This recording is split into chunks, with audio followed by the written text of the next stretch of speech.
Bless us, O Lord, for these thy gifts, for which we are about to receive from thy football. I blew it. I had it already. I'm going to say football instead of bounty. And then I don't know if your brain works like that, but as soon as I said football, it's just like, welcome, ladies and gentlemen, football. You see it up there. It's football night with uSTADIUM. What a time to be alive.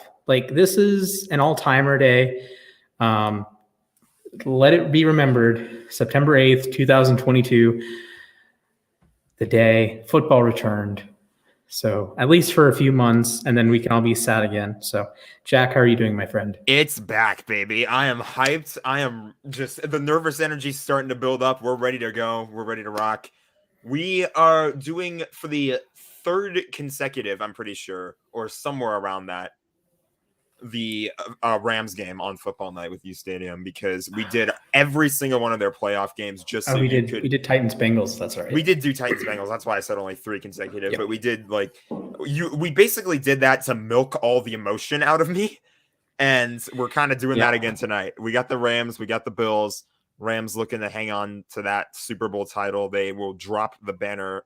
They will drop the tarp covering their banner, I believe, after this commercial break. And yeah, here we go. This is it. Let's do it.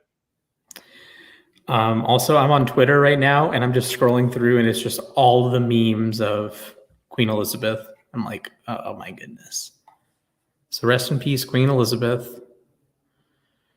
Oh no, I can't read any of these because that's just, oh dear. Okay, I think you would like this one, Jack, but I don't think it's fair for humanity. Maybe. I don't think we'll need to go too deep into that. Yeah, we don't need to mention that. All right. Okay. Let's talk football, shall we? Oh, okay. I got a tweet that actually will hit. Here we go. Ladies and gentlemen, the banner's too large. There we go. The first Chris Collinsworth Here's a Guy tonight. We're back. We'll cry when he calls Tirico out by mistake. That's a good one. That's a good one, yeah. Al Michaels was actually on the pregame. They showed him on they showed him from the Amazon campus, but he made a little cameo. He talked about the game, so NBC does have him in mind still. There we go. This is glorious. This is what it's all about. A picture to behold right there. It's all about. Long have I waited for Aaron Donald to be at the front and center of that picture. So, are you guys the only team with yellow or non-white numbers? In this picture, I think so. Huh. No, the Saints. Cam Jordan's wearing 94. He has. I think. Yes, McLaurin. Austin, if you can get your mic set up, you should hop on. Yeah, we'd love to have more guests on. I'm always down. Huh. Henry wants to go to bed at halftime. Rest in peace. Henry, that's your problem. All I gotta say. Oh my goodness. Okay. Did we send this in the uSTADIUM team chat? I think we did. Okay. Because I don't remember sending it. So, ladies and gentlemen, we are about 15 minutes away from kickoff. So that is the best time for a score prediction. Jack, as the resident Rams fan, what's your score prediction, sir? I have never thought about a score prediction yet. I've been obviously being the homer and going after the Rams. That is a good question. I never thought about score. I'm going to go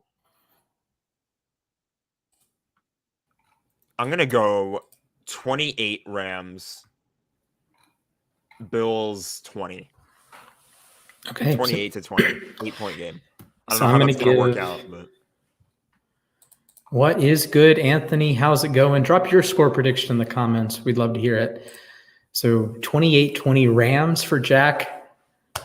hate to be the bringer of bad news, but I'm going to go Bills 27, Rams. See, I know you've been backing the Bills, so it's been we've kind of been like butting heads over that. So for what it's worth, I am rooting for the Rams today because for obvious reasons. But you don't want the Baltimore Ravens to be last place in the AFC. I get it. No, not even that. But let's go through some quick betting tips for today. The Bills are -2.5, so they're favored.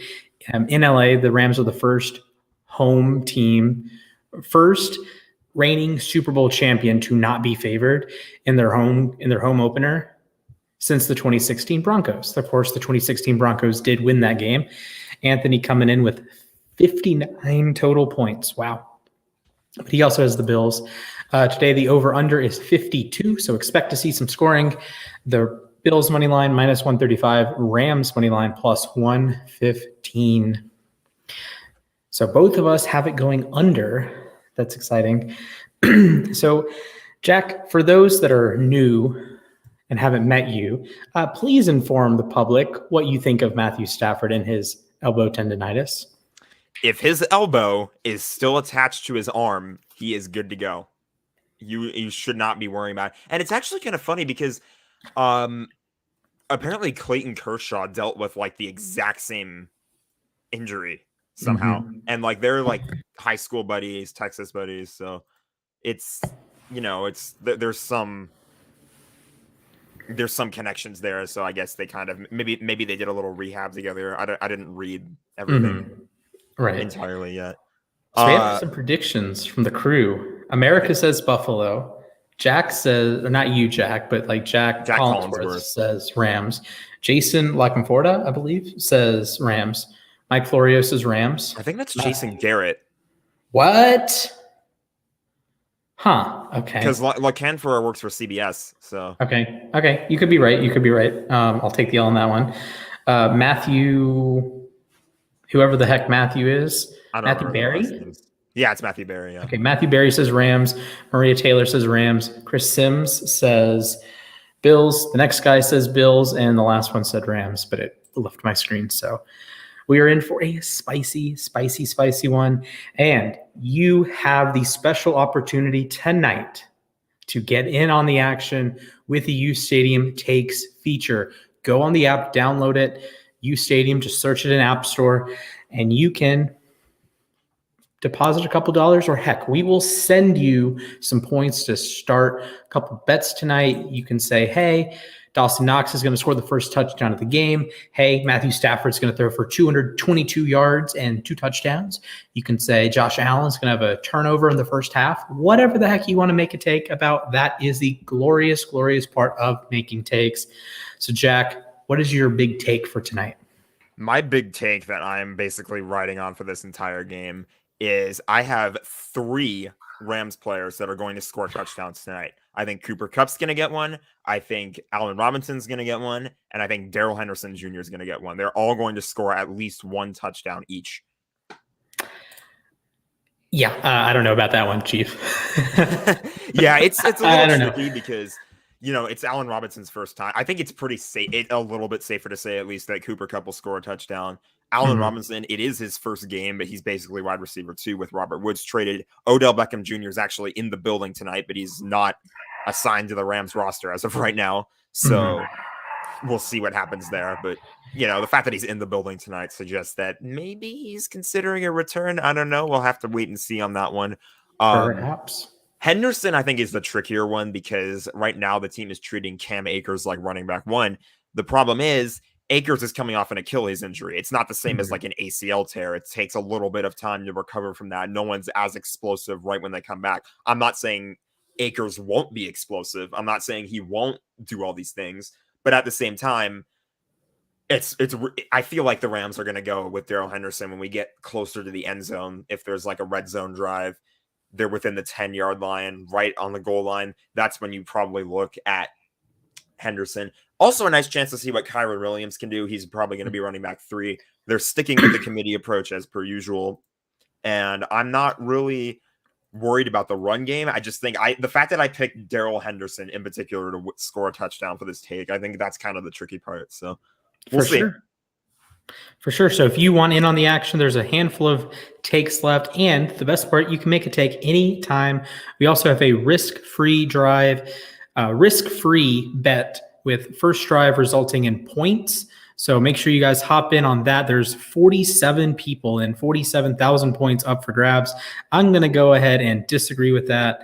It's risk-free, so I'll even it up for everyone and get the better side. So some other takes. We have Cam Akers scoring the first touchdown tonight. Stafford throwing for 300 yards. Von Miller recording a sack. Dawson Knox scoring a touchdown. That has 55,000 points in the pot. A 125,000 point take with Frankie saying the Bills lose by at least 13. Lando Commando says the Bills score 3 touchdowns. Jack mentioned his take. I said both the Bills and Rams will have the lead at some point tonight. Hopefully that one hits pretty early. Jay-Z Cub says the Bills beat the Rams. Nemo OBP says the Rams cover 3.5. And we do have some fantasy football takes. So if you are more on the fantasy side of things, hey, I said Higbee and Knox combined for 12.5 PPR points or fewer. Fella says Allen Robinson over 16.5 or 16.5 half-point PPR. And we also have, I guess this one counts here. Oh, Matthew Stafford over 22.5 points. And Anthony in the chat. To be fair, though, Akers played last year after the injury. I agree, but he stunk. Like, he was, for my money, the worst running back after he returned. He did not play explosively great. He definitely had moments where he showed up. Like, I think most notably, he had that run towards the end of the Rams game-winning drive in the Super Bowl. He definitely needed to show up in that particular drive, and he absolutely did that.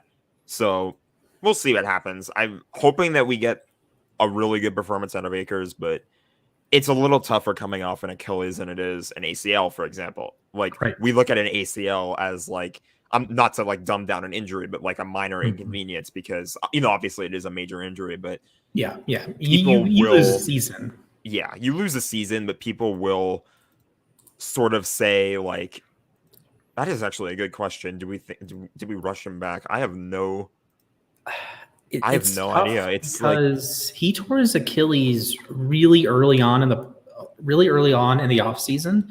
So it wasn't like I'm going to use Dobbins and Edwards and all the Ravens guys as an example. So they tore all their ACLs, and Justice Hill ruptured his Achilles in the last week before the season. So like end of August. They weren't coming back no matter what. Cam Akers tore his a couple months earlier. So if you were on the early side of that 6 to 12 month recovery to at least play again, Akers could be brought back. And Akers was certainly left off my draft list this year. I think it's fair. I have him I do have him starting in a 32 team league tonight. So hopefully he does something there, even a touchdown, even like a vulture touchdown or 8 points or something, a couple catches. I don't know what this augmented reality graphic that's being shown on NBC. It's like a giant version of the Rams ring. That's sick, though. It actually is pretty sick. Yeah. Hey, Odell has the Lombardi with Andrew Whitworth. I guess Odell might be speaking too. Andrew Whitworth was talking to the crowd.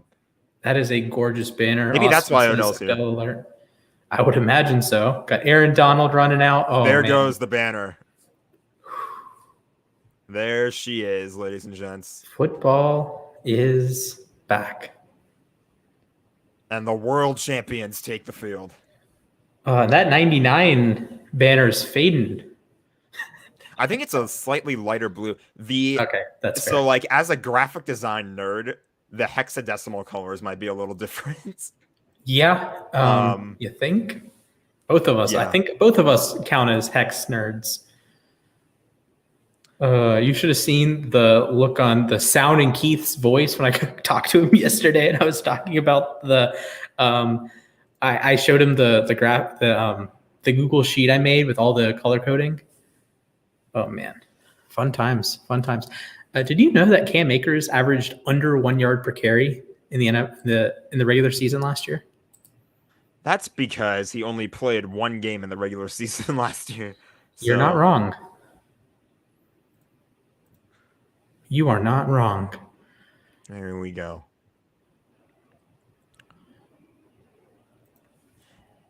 Oof.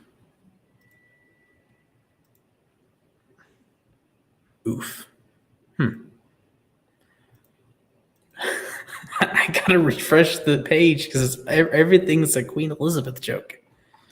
Why is everything a Queen Elizabeth joke? Show 25 new tweets. Okay, Jack, who is your X factor for tonight's game? Someone on the Rams, I would imagine, that you think will be the difference between a win and a loss.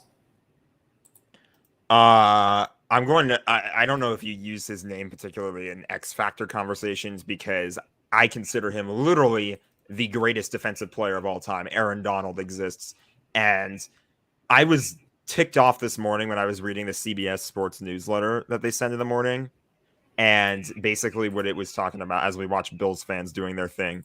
Basically, I think it was Pete Prisco from CBS who said that.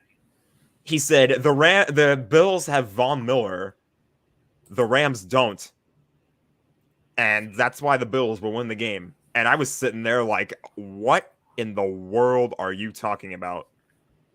Agree. Now, did you see this clip? Bills fans are wild. I'm gonna throw it up full screen. Why does it buffer? It buffers as for the anyone who thought happening. For anyone who thought that Bills fans were taking over this game, there were resounding boos as Buffalo took the field. So there you go. Just for what it's worth. And we do have a live view there of Mr. Odell Beckham Jr. walking in, acting like he owns the place. He did score a touchdown in the Super Bowl, so maybe he does own the place. Who knows? Anthony says Von Miller isn't anywhere near as good as Donald, not now or not all time either. Okay. I mean, he is a Hall of Famer, so like, I mean, Von Miller is still really, really, really, really, really, really good at football, but he's no Aaron Donald. Here we go. That's, I believe that's Raheem Morris. It looks like Raheem Morris, yes. And OBJ. All right, beautiful. What a time to be alive right now. Beautiful. So I would say the X factor for the Buffalo Bills is going to be Isaiah Mckenzie today. He's been dealing with some injuries, but he's their slot receiver. He's going to run the deep stuff, assuming they use a lot of Dable concepts. He's going to be running the like clear out sort of stuff, but Allen has the arm strength to make the throw, similar to Stafford, and how that's one reason why McVay really wanted Stafford, is because there was no throw that Stafford couldn't make.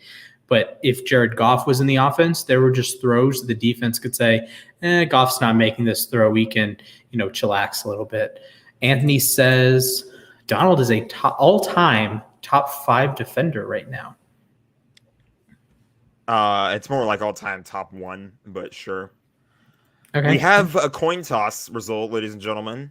The Rams have won the toss and deferred to the second half. Buffalo will receive the opening kick. And Buffalo is crying already. Good to know. Why is Rashad Bateman trending? Wow. Week 1, fantasy football, all kaboom team. It's Lamar Jackson, Aaron Jones and Alvin Kamara, Miles Sanders, CeeDee Lamb and A.J. Brown, Michael Pittman and Marquise Brown, Rashad Bateman, Dalton Schultz, Adam Thielen, Harrison Butker, and Broncos defense / Saints defense. Interesting.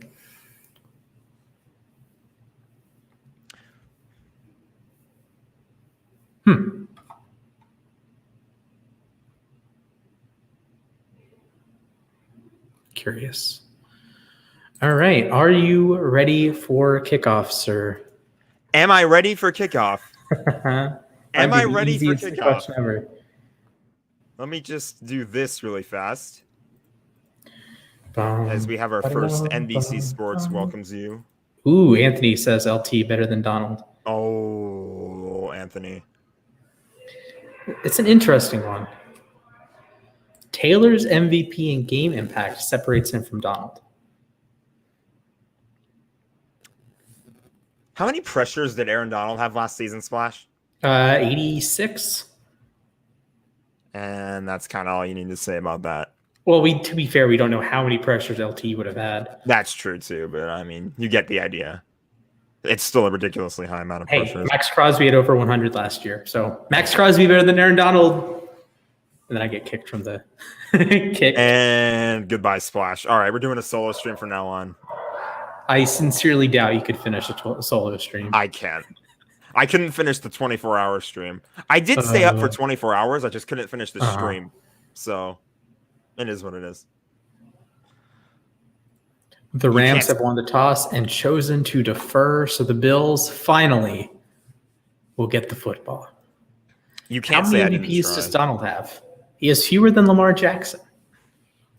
Oh, he's gonna hang that over my head for all of existence now.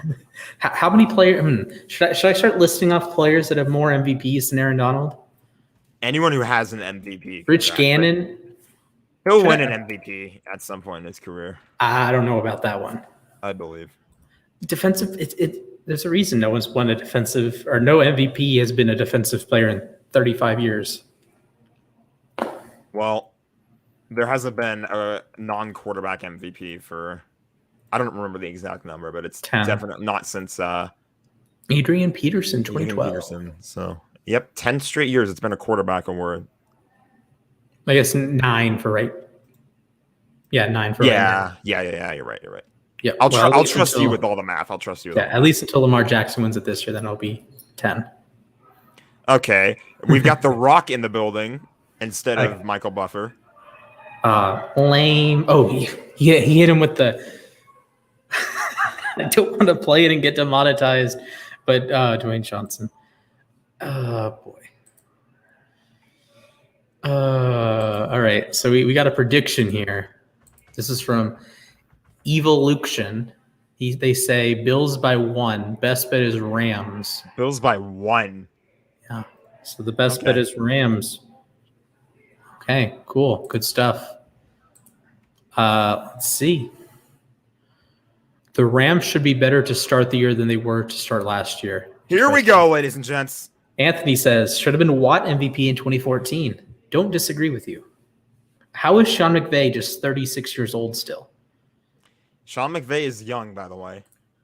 Hey, who knows Sean McVay in this building that will probably be, other than somebody on the Rams sideline, that will be considered for a head coaching job next season? There you go. Josh Allen on the sideline.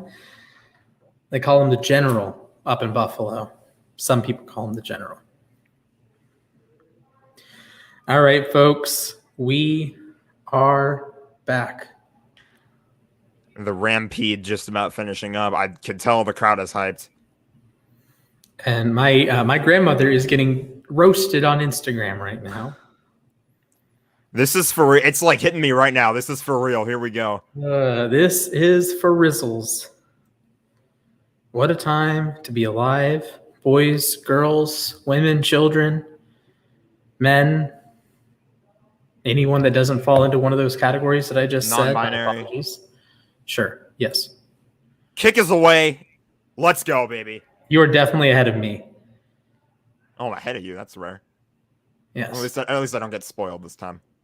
And he's going to take it out. 10, 15, 20. He's going all the way. He's going all the way. The Rams choked immediately. Oh, no. The first drive of the game. The season's How will we over ever already. recover? The season is over already. You know what's funny? I actually had an attempt at doing a Madden season sim, and I decided it wasn't worth it because so many teams had the same record in the division. There were teams that were like 8-9, and then the third place team was 8-9. Yeah, it'll be like that. It was just not worth it. There was so many of those. Okay, Allen the throw. Aaron Donald right in his face, doesn't get the sack. Diggs with the completion. Second down. The Rams are 5-0 in season openers under one Sean McVay. There you go.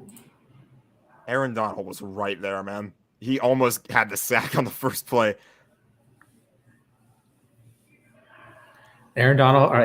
Josh Allen, big season last year, 4,400 yards, 36 touchdowns. Did not make the Pro Bowl because... Second and 4. Ooh, Allen's got to move. See, that's the one thing about this defense. I feel like the defense might get off to a bit of a slow start. They're not great against running quarterbacks, although I say that and we own Kyler Murray every year, so. I mean, you're not wrong. Did you know the Bills were 8-1 8-1 when Devin Singletary had 12 plus carries last year? New set of downs for Buffalo. Allen tosses it back. Singletary gains about 4 or 5 yards there.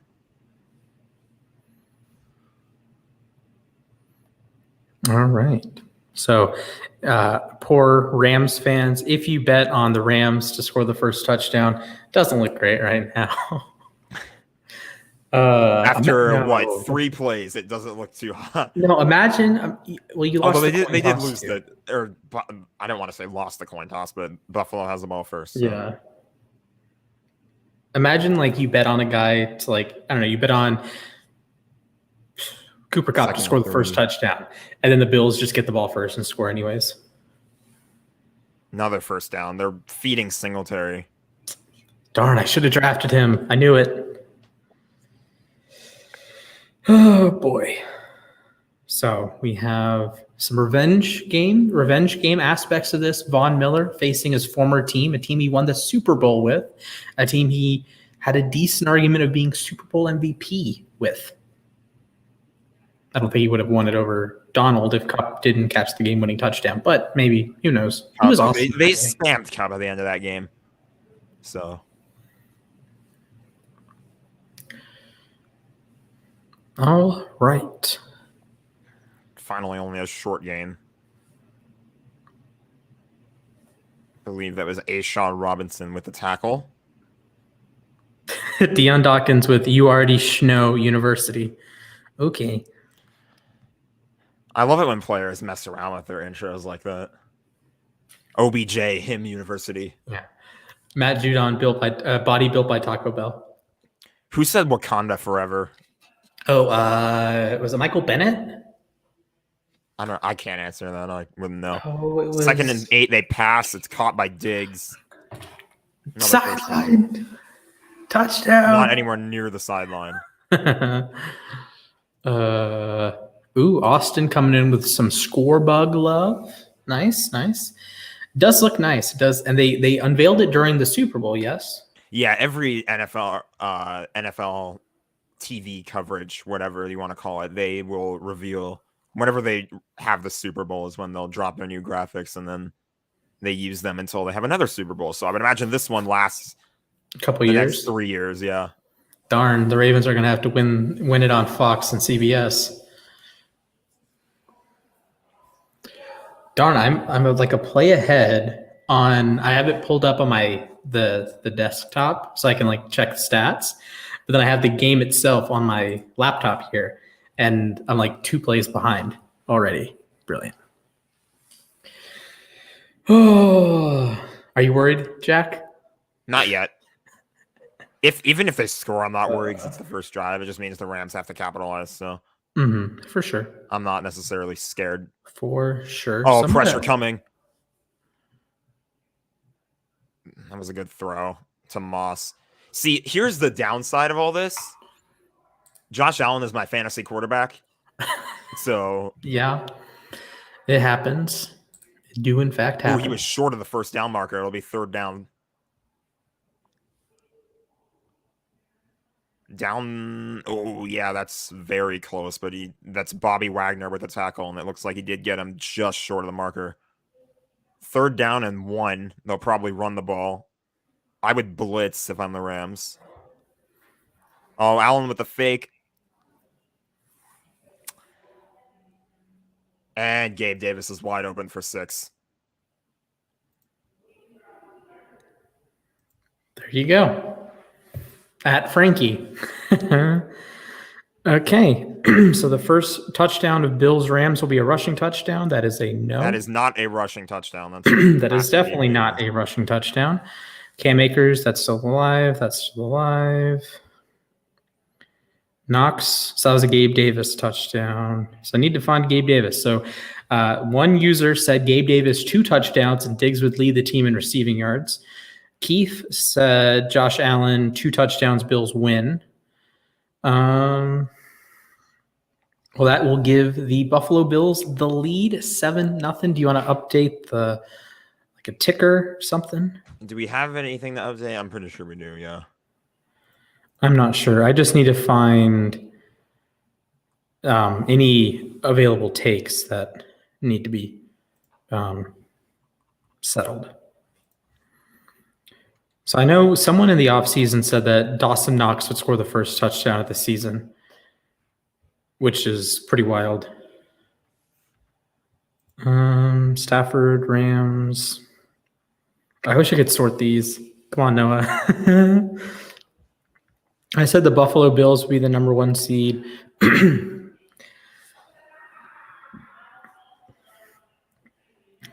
Let's see. Gabe Davis did get pretty open there, pal. So I don't know. Maybe the Rams are suffering a Super Bowl hangover. So be it, honestly. Listen, if that's what it comes down to, all I have to say is kiss the ring. Oh, man. If there's a Ravens-Rams primetime game next year, oh boy. Oh boy, Alberto. Shoot, I don't know when the guy said. I don't remember when the guy said that that Knox would score the first touchdown. So I'm just having to scroll through every single take ever made on this app to find it. Then I get some stupid ones like Jimmy G will be a Dolphin. Come on, Josh. Better than that. So, Jack, I need a prediction. First play the Rams run or pass? Pass. Okay. Target? That's a good question. Thank you. That's a good question. I actually probably would have said Van Jefferson if he wasn't out, but I'm going to go Tyler Higbee. Okay. I like it. That will be who their first passing play is too. I don't know if the first play will actually be. They might run first. I feel like the Rams are a team that likes to run a lot early just to kind of feel things out. So For sure. Let's see. Thankfully, I said Higbee and Knox would be under 12.5. Ooh, okay, here it is. Dawson Knox, first touchdown of the season. That is a disagree wins because it was Gabe Davis. All right, ladies and gentlemen. Going to bring it out. I'm up to 11K in points. Doesn't get to the 20, but he kind of had no choice but to bring it out. He was catching it right at the edge of the end zone, so LA will have it on about their own 18-yard line.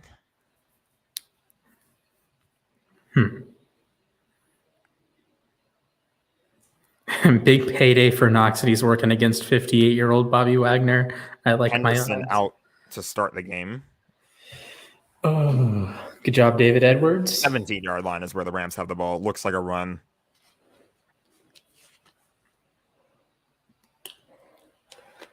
Fake jet sweep. Henderson on the move. Gain of about 6.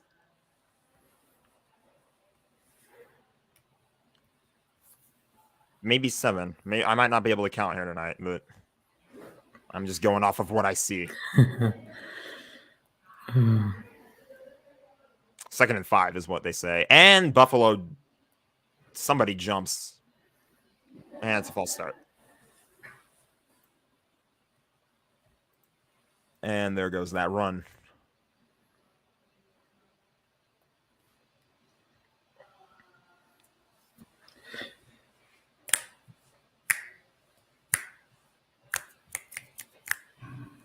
How many yards will Matthew Stafford end with? Somewhere in the 200 to 300 range. They might try a pass play here now that they got backed up. I mean, that's a pretty safe bet to give you between 200 and 399 there. Nope, they run it again. Henderson I would have passed there on second down. You had a chance for more of a gain. Now you got third and long.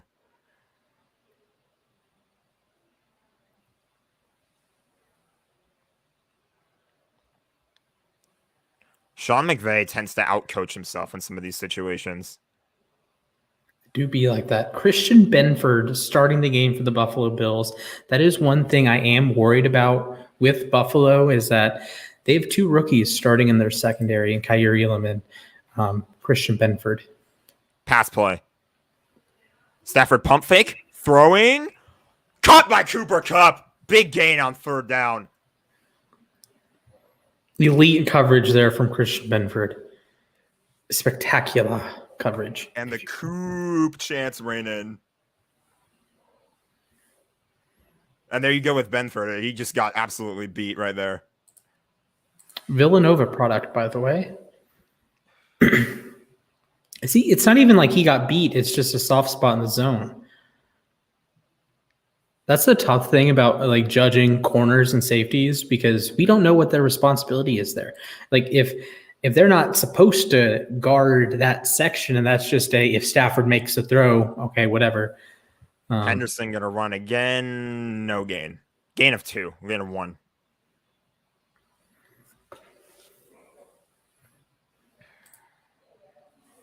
So third and Cup works to perfection. All right. Stafford throwing again. Now he finds Higbee. Higbee running, going to get the first down. Rumbling, stumbling, bumbling.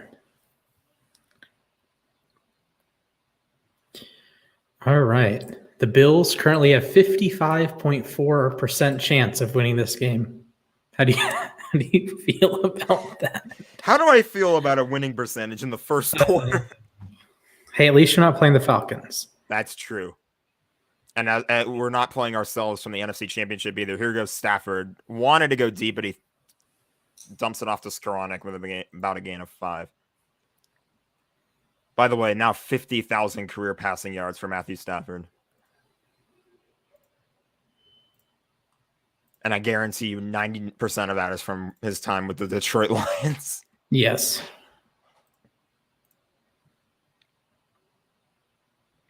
Second and 5. Another throw. And Von Miller gets there. That'll be third down and long. Not a great rep there from Joe Noteboom, just getting bull rushed back into Stafford.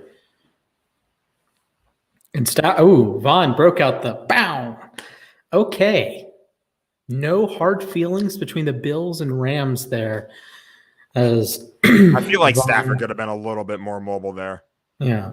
That's just tough. And you could have punched the ball out. Stafford double team Cooper Kupp and have to punt. Good tackle by Poyer. And that'll be fourth down.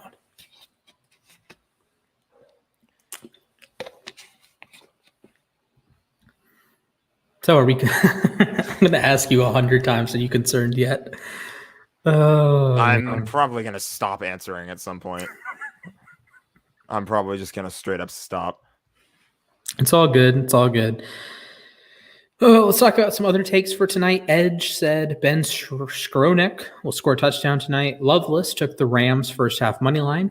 uSTADIUM Fantasy, that's Chris. He said Allen and Diggs would combine for more fantasy points than Stafford and Kupp. Good start to that. Let's see. Nick said... that looked like a little bit of hands to the face on that slow-mo replay. Well, not by Von Miller, but the other guy that got to him.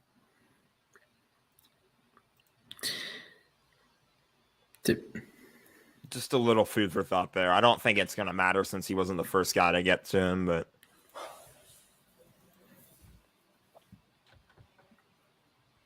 Ooh, a Ryan Johnson movie that's not Star Wars. Rams running a silent count in their own stadium.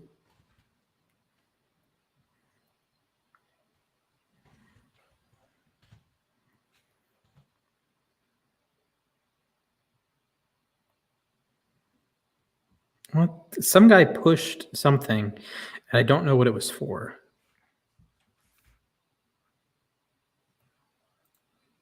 Okay.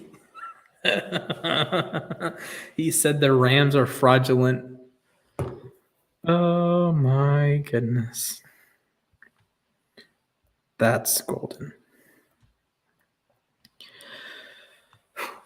All right, so score update, 7-0 Bills, 5:06 to go in the first quarter. Josh Allen found Gabe Davis open for a 26-yard touchdown on the opening drive. Rams got a couple first downs, then had to punt around midfield. So the Bills will take over from their own 9-yard line. You are watching the uSTADIUM Football Night with uSTADIUM, brought to you by no one right now. Patiently waiting. Who was it that I asked Josh to talk to? Do you remember? It's a good question. Because it was a rather large corporation. I think you're right. I don't remember who it was. Let me ask Josh. I don't know if he's doing anything. Josh.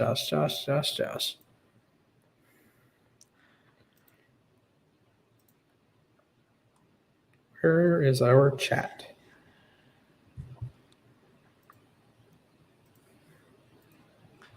I'm not sure it's really going to matter, but there were hands to the face on that last sack. I'm just saying. Stafford did get a little. It wasn't like a face mask or anything, but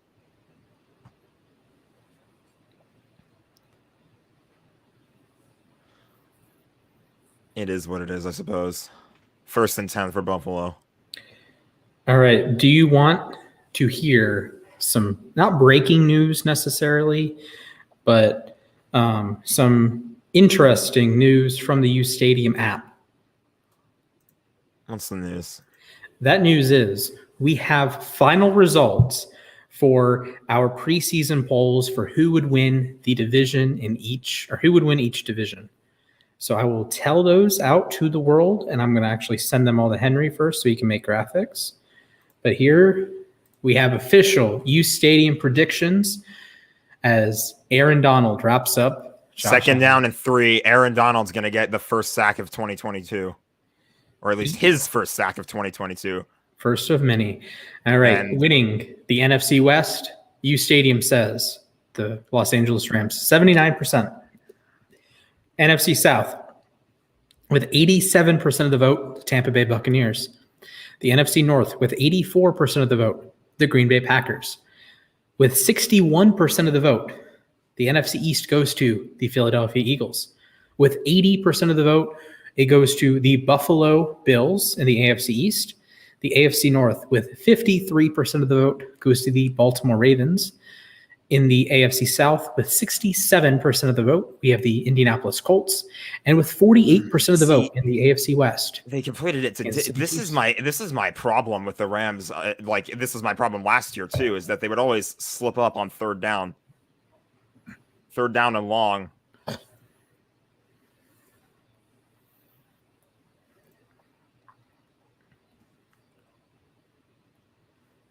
gonna skip ahead a little bit.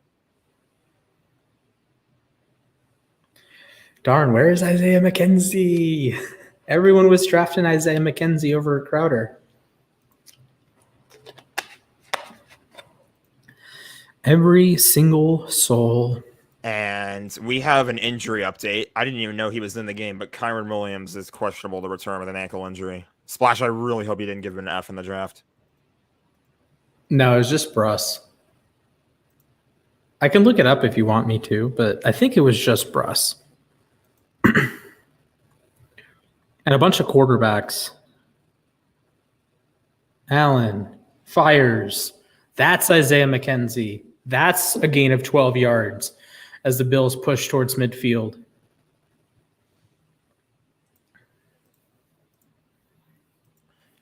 Fakes the handoff to Singletary, rifles it over Leonard Floyd's head, and right in front of Mr. Jalen Ramsey. Is Jacoby Durant inactive today, or is it Kendrick that's inactive? I know one of them's active and one of them's Durant inactive. was standing right there on the sideline suited up, so I believe he's active. I don't know about Kendrick. Okay. Well, the Bills have officially cracked 66.8% of the. Ooh, there is a flag. I didn't like that tackle. No, that's a little sketchy.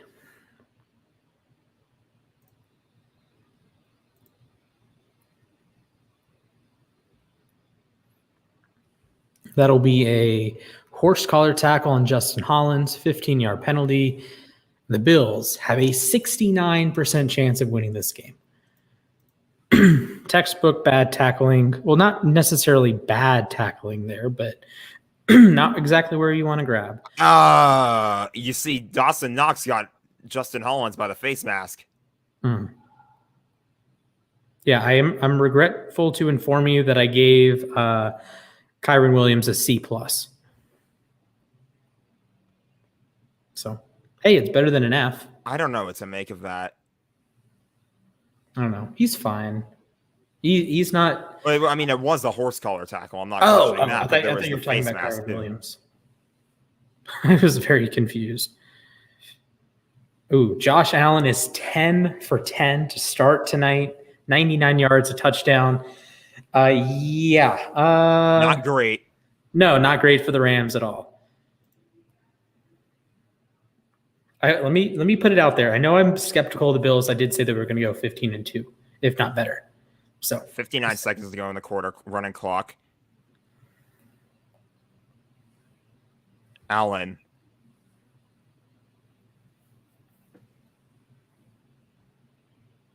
Allen will throw it. Picked off! Wow. Let's go. First, Josh Allen. Not really Allen's fault there. There we go, boys. You can't blame him at all. Darn. That was Terrell Lewis with the INT. Yeah, Terrell Lewis. Rest in peace, my first bet of this 2022 NFL season. Was it that Allen wouldn't throw a pick in the first game? No, yeah, I said Allen and Stafford both wouldn't throw an interception. Oh, you would. I feel like Stafford is the one that would kind of ruin. Well, no, it was like plus money on both of them. It might. I don't know if I remember. I bet on at least one of them. I don't remember if I bet on both because I had like 27 prop bets that I did. Oh, Josh Allen.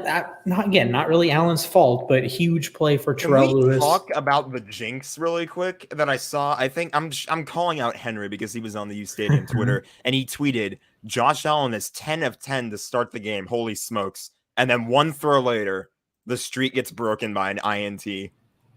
Hey, that's... I also said he was 10 for 10. So technically you contributed to the jinx as well, Splash. You're not wrong. Matthew Goldstein coming in. Huge momentum turning interception by Terrell Lewis. I got to tell you what, the Rams needed that one. They were after that penalty, they looked like they were trending in the wrong direction. It felt pretty bad, but then they... And that's the first interception of the 2022 NFL season.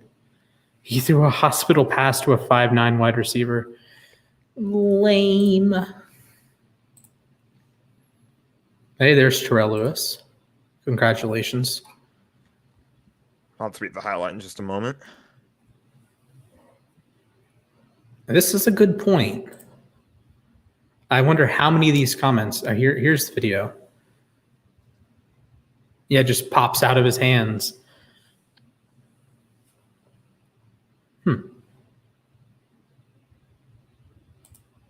See, okay, listen, I don't like people like this that say counts as an interception, bad throw. That's the same kind of people that I'm going to find the clip. This is why I don't necessarily always buy touchdown interception numbers. And when you have a good analysis, Burrow, Chase, interception. So this is one play. Now it's an outlier play, but what? One guy said Joe Burrow 60 touchdowns this season. I don't 60 know. That's like you're playing Madden on rookie mode. One. I've played Madden on I'll put it this way. I've played Madden on rookie mode before, I'll admit. And I threw I didn't even get 60 touchdowns in a season. Like it's I'm not sure what like scale that would. I'm not sure if that's like the best comparison in the world, but it is what it is.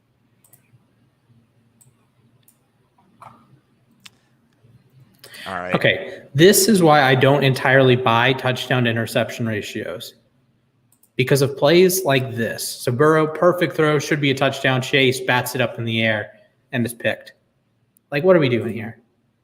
What are we doing here? Like that counts as a negative play for Burrow. So there's another catch for Cooper Kupp that'll make it 3rd and manageable, and it looks like that'll bring an end to the first quarter.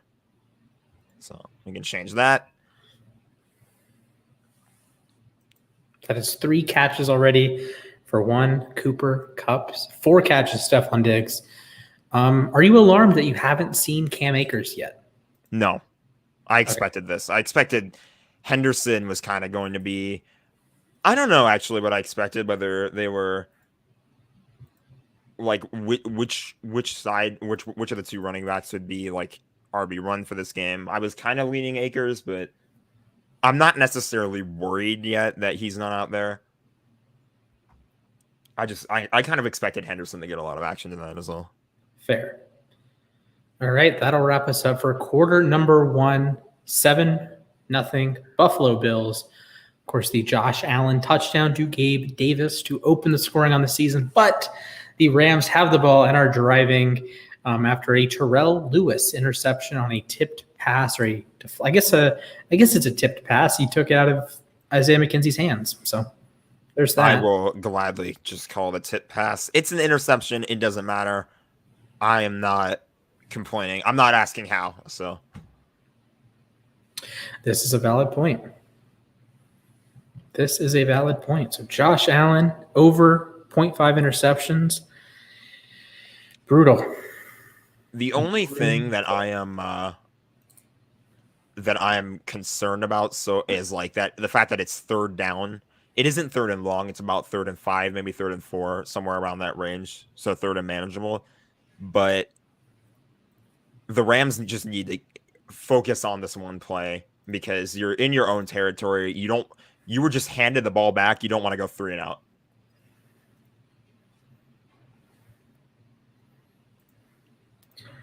Oh boy. Jets fans on the app having a field day. Are they oh, I can't wait to see this. Oh boy.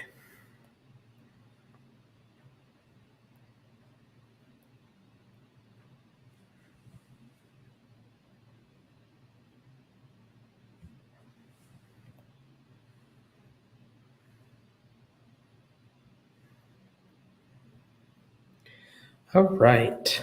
Devin Singletary, 16 rushing yards plus the 6-yard reception, so good start for him. Josh Allen is over 100 total yards. Cooper Kupp already 3 catches, 35 yards.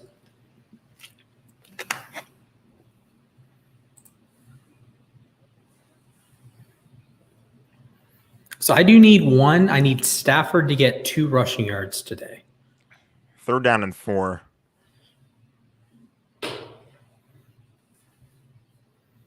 Oh, maybe I should tell you what I bet on today. Henderson gets stopped. Yeah. This is... that. I didn't like that throw. I didn't like that choice. The Los Angeles Rams are frauds, my thread.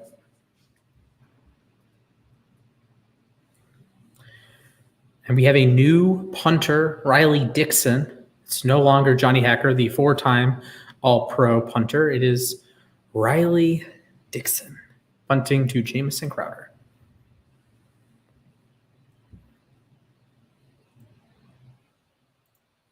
Actually, nice return there.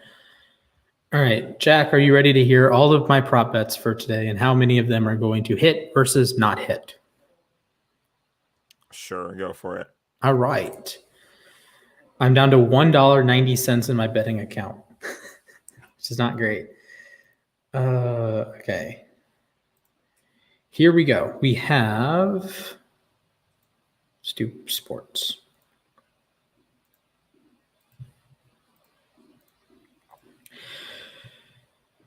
Okay, so we have Stafford over 1.5 rushing yards. Stafford over 274.5 passing yards. Josh Allen over 24.5 pass completions. Stafford over 23.5 pass completions. So all those that's parlayed together. Both Stafford and Allen under 2 passing touchdowns. Charles says, DraftKings rips you off, still trying to get my money back. Never use DraftKings. I'm on Bovada. Over 24. Allen gets it to Moss, but Moss barely stumbles out of bounds. Gain So of over 1, 24 completions for Allen. Over 23.5 completions for one Matthew Stafford. Under 0.5 interceptions for Josh Allen. That's a loss.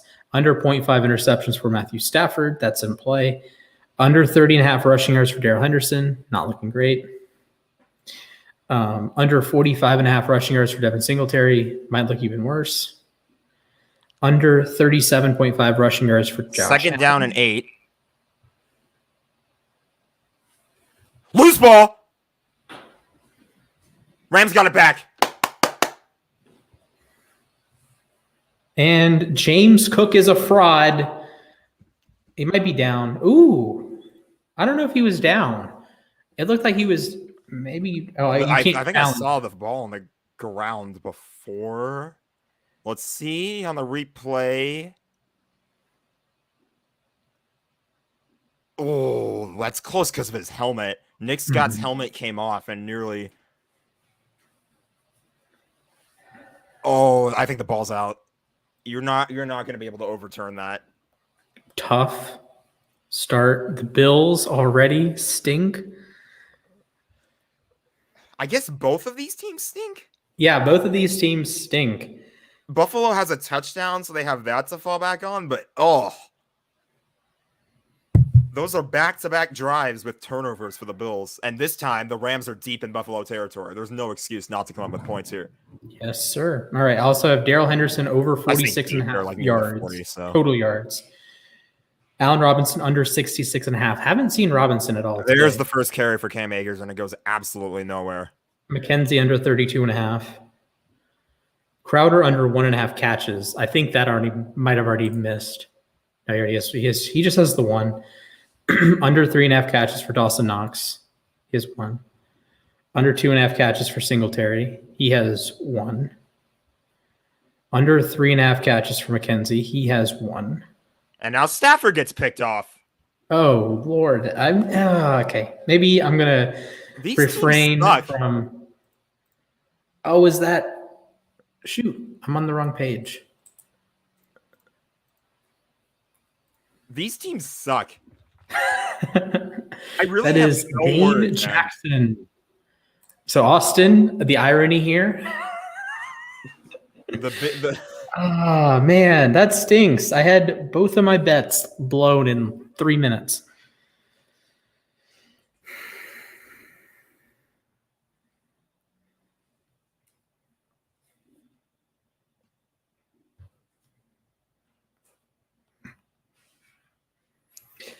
Oh man, you blew it.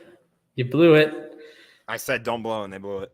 I don't know what. I don't know. Sigh. Well, all this confirms is this is the first game of the season. All it confirms is that the Jets are going to win the Super Bowl. So Josh Allen leads the NFL in interceptions. JK, now it's both of them together. James Cook leads the NFL in fumbles. Good job. Congratulations, everyone.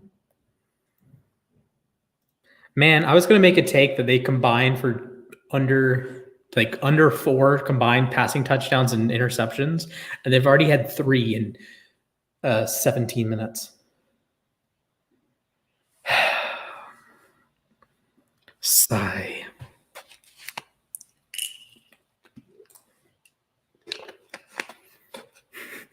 What a wacky start. Bills drive right down the field. Rams have to punt. Bills drive right down the field again and throw an interception. Rams drive down the field, punt. Bills fumble. Rams 2 plays later, pick. Yeah. This is the first game of the season, and it's already a disaster.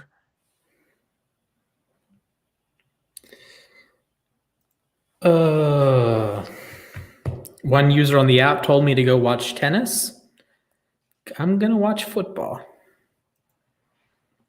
We'll happily watch football. We are over the 1 hour mark. Thank you guys for tuning in to watching this disaster of a football game.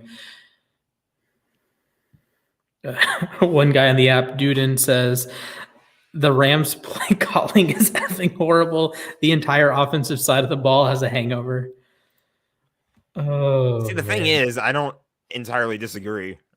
I just hear the copium spewing out of your mouth right now. He could have dumped it off to Cam Akers. But hindsight's always 20/20.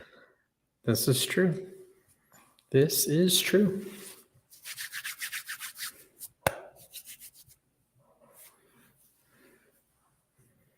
Mike Tirico. 20 passes have been thrown and they've all been caught. Hey, he's not wrong. Yeah, he just missed Higbee. That was nothing wrong with that one. Yeah, he didn't.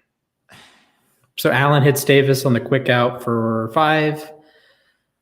Second down, it's a run play, and it'll be third down. Moss picks up 3 on the carry. That'll be 3rd and 2. Defense. There's idiots all over the app, and I'm calling them out, that are saying that this is like a Bills heavy crowd. It's not. If you think that, then you're not watching with the volume turned up. It's getting loud when it's third down for Buffalo. It's third down. Nothing is better than a Ravens game when it's third down. Oh man, it's electric. It is electric. Do you want me to turn on some background music? I don't think it matters. Okay. Do you want to pick one? Well, we know what we're going to play towards the end of the game. That's right. No surprise, David Long Jr. getting burned there. At least he doesn't allow too deep of a completion. I'll go to daydreaming for now.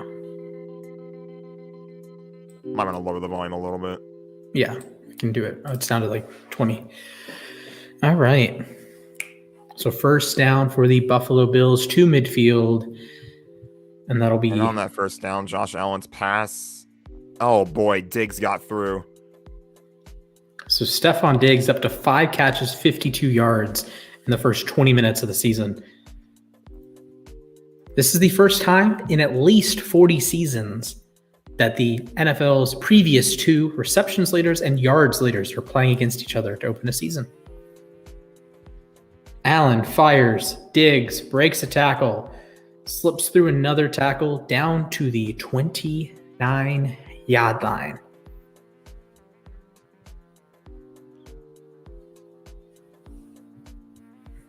I don't know why Jalen Ramsey is not on Diggs every snap. Well, hey, when you have a star corner like Troy Hill, that should have been a gain of 2. Instead, it's a gain of like. Bro, 4. why is Zach Moss getting spammed? That's 3 catches for him in the first 20 minutes. Allen is 15 of 16. The screen to Moss. Moss breaks a couple tackles. Fights through the teeth of the defense. Gains 4.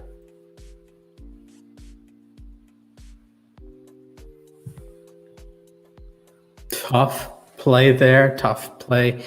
The Bills have already accumulated about 200 yards of total offense today. They're up to 171. 10 first downs. The 2 turnovers hurt, but they're rolling.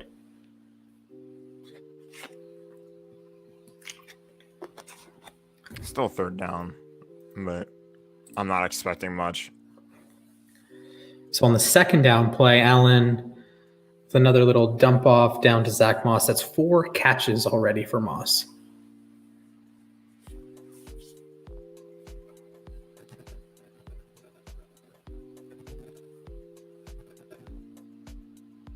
You got to take away the run game here, but the problem is Josh Allen hasn't missed a pass. Incomplete. There we go. Finally, Josh Allen misses it. And he's whining at the ref, but it doesn't look like there will be a call. So Buffalo's going to have to kick. I didn't know Herbert was the new Baker. I'm not entirely sure what Allen is so upset about, but... Ooh. Troy Hill did get a little handsy there. Pseudo hold. He did get a little handsy there. Going to be honest with you.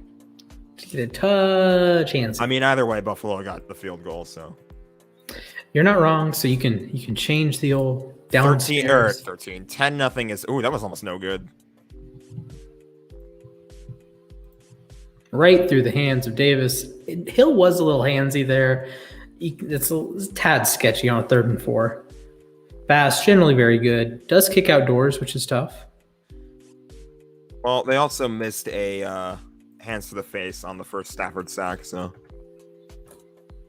Ooh, yeah, just slipped it in.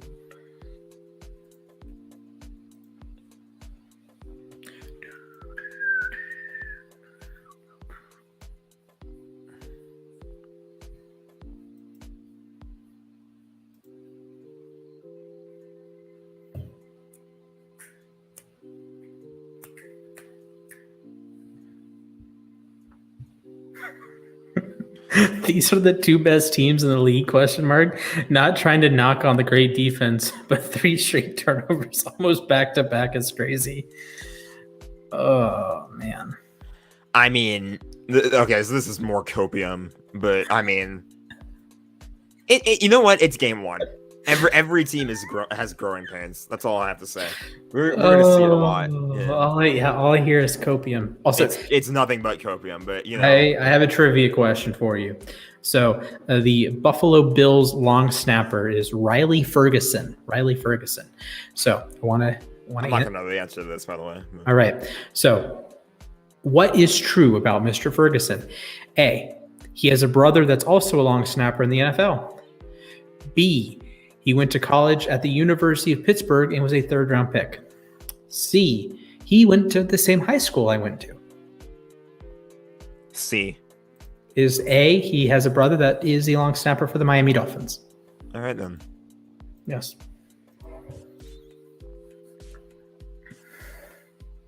Did you see the fake football commercial with it's almost like a rocket ship shaped football, just like super aerodynamic?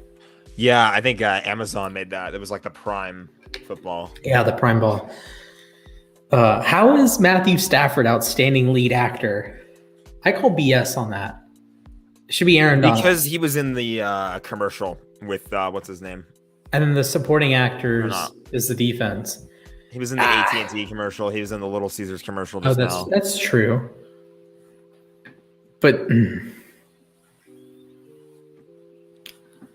I mean, the quarterback is pretty much... Okay, I want to talk to you about this as Tyler Bass shanks it out of bounds. Oh, he kicked it out of bounds. Good job, John Casey. What? Okay, I have a thought. I was looking it up earlier, doing my little research, and it seems when quarterbacks are forced to throw the ball a lot, their teams lose. Josh Allen had a losing record when he had 35 pass attempts. Justin Herbert had a losing record when he had 32 plus attempts. Every quarterback in the history of the NFL with any real number of games has a losing record when he has 35 attempts, 40 attempts, other than Mahomes, other than Brady. Those are the 2 outliers. So my take is that if the best player in your team is a quarterback, you aren't going to be good at football. Or you're going to be good, but you can't win a Super Bowl if the quarterback is your best player. By far your best player. You can have a star quarterback. Henderson. You can have a star quarterback, Brady, Mahomes, Stafford. But if he's the best player in your team and you require him to be perfect, I need NBC to just stop. The cameras are zoomed in on Stafford's elbow, man. I'm telling you. It's attached to his body. He is fine. Hey, shout out to Jack Mitchell. I don't know who he is, but apparently he's doing well with email marketing. Good job, Jack. What can I say? Here comes a throw. Stafford circling, throwing that is incomplete. Tutu Atwell, what the drop? Where is the surprise, ladies and gents? He had it in his hands. He dropped it. Man. He took a pretty nasty hit from behind, but he got to hold on to that football. Tutu Atwell, who both of us gave. I didn't even do draft rankings, and I gave him an F. I gave him an F for that one. He's back on the bench getting some Gatorade. All I'm going to say is we took him over Creed Humphrey, and we are really lucky that Brian Allen decided to be good at football again. Now we just need Skoranek to not do the same thing if we decide to throw to him. 3rd down and 6.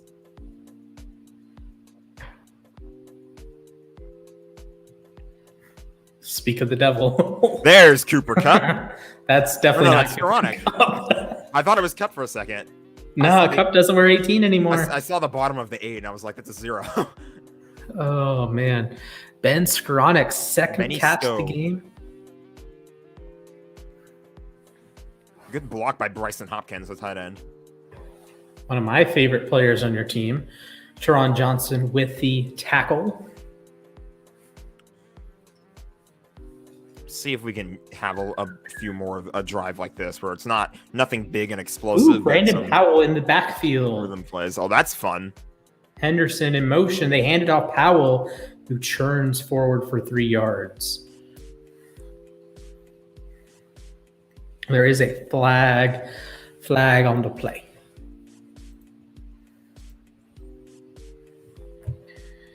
It'll be a holding on the defense, Mr.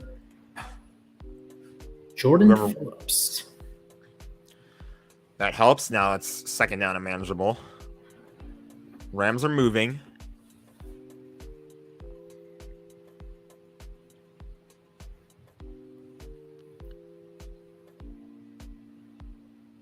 I tweeted at Madden to look at Cooper Kupp and because Ocho Cinco's their ratings adjuster. And I was like, you got to put Kupp in the 99 club. Don't wait until the game starts. Do it now. Oh, man. I've yet to call the Madden ratings adjuster. Stafford rolls, finds Kupp, and 6 yards later, the Rams. The coup breaks out.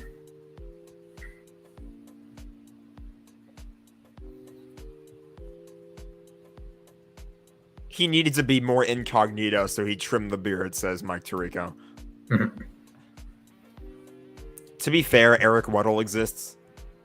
The GOAT Eric Weddle, Super Bowl champion. From couch Eric to Weddle. Super Bowl champion in 5 weeks, Eric Weddle. Yes, sir. My hero. Also Ravens legend. What a legend. I'm actually really I'm loving that storyline. And Stafford has to eat it. That's Jordan Phillips. He makes up for the defensive holding penalty and for fighting Josh Allen. Oh, he goes right through that interior of the offense. At least it is only 3rd down. I feel like you just need to set up a pass for a kick here. Just left guard gets brutalized right there. Is that what David Edwards? Okay. Stafford drops, rolls, fires A-Rob down about 12 yards. Ooh, finally, Allen Robinson makes a catch, but say hello to A-Rob. A little short. Who I do not appreciate wearing 1 because that number should be retired, honestly. For Deshaun Jackson. Really? It's literally on my jersey. For Deshaun Jackson. It's not even Deshaun Jackson. How's my name? I know. But, I mean, obviously, the offense is out there for player, 4th down and 2. Super Bowl champion Deshaun Jackson. Let me rephrase.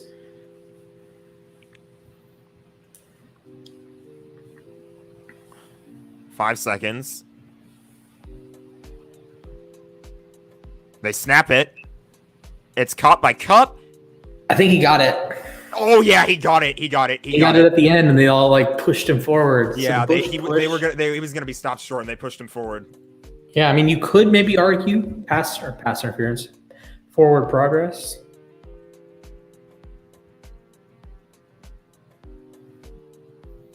Hey, maybe the Bills had the over on the game, so they're trying to.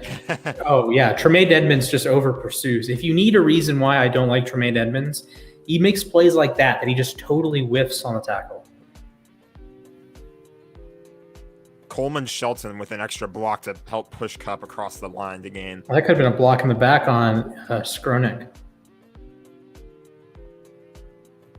Also, Ed Oliver injured on the play. That's the 5th catch for Cup. Rams were bailed. He snapped it with zeros on the play clock. Ooh. Bailed.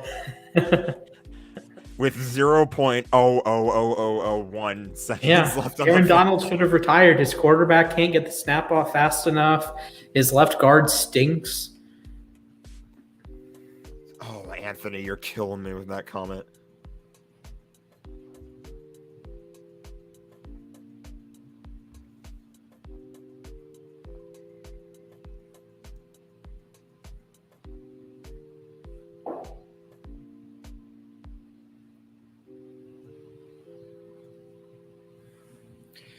All right. With this break in the action, 5 minutes to go in the first half, the Bills lead 10-0, although the Rams just converted a 4th down, have the ball on the Buffalo 25. You are watching Football Night with uSTADIUM. We should pay someone to make like an anthem for us. That's what I was thinking. The Thursday night football, like the new. So I went on uSTADIUM last night, and I did, or not last night, but like the night before. Or no, maybe it was last night. I don't remember. Either way, I was dissing all the new primetime logos. I was talking about how downgraded they got. But the new Thursday Night Football theme song is a certified banger. I don't think I've heard it before. There's a nice drum line going to it.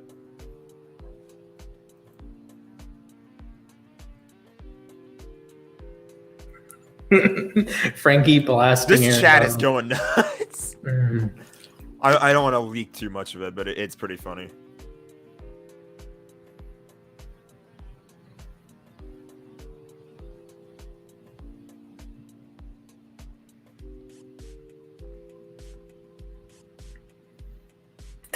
Oof, Anthony. Most overrated defensive player in the last 10 years. Ouch. Oh, no. Ouch. Oh, I should make a take. Frankie doesn't join the chat. He's joining right now. Is he? He said he's going to. I don't know. I don't know if he is. I don't know. We'll see. Do you have Peacock? I don't. I tried it. Everything that I want to watch on Peacock is paid to watch. So Ew. That means it'll probably be a little bit before I get it. Mm-hmm. I did start a part-time job recently, so that should help. Yeah. Hendo on the toss. That's a very solid run. The Rams are in the Buffalo 10.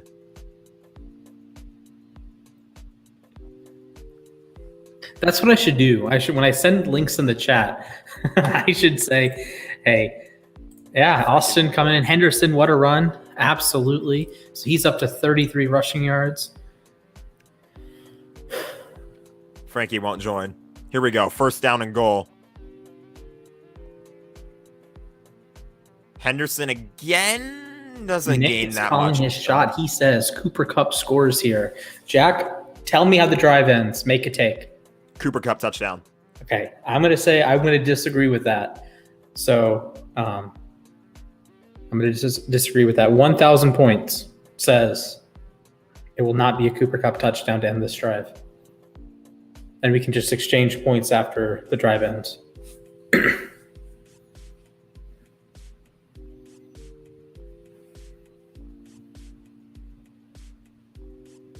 Stafford on 2nd and goal. Throwing. Kupp! Touchdown! Give me those points! Cooper Kupp. Oh. Back of the end zone for 6. Give me those points, Splash. All right, I'll make a take. 1,000 points, and I'll tag you. For Jack, I'm going to put it in the hockey tab, by the way. So just disagree with that. As soon as you disagree with it, I'll send you the points. There you go. Oh, I need to send the link. Can you send the link to Frankie? Yeah, 1 second. I guess I could check the sending. So it's 10-7. I have a handful of things to do really fast. Kick is good, 10-7. He has a midnight deadline. Okay. Oh, there it is. I can send it to him. You're good. OBJ likes it. He tweets cup instead of coop.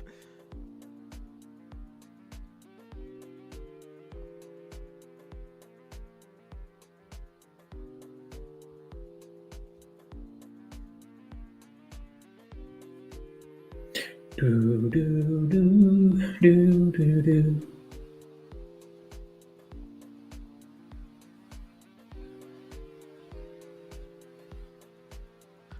What a catch. The toe tap in the back of the end zone. That is a thing of beauty, ladies and gents.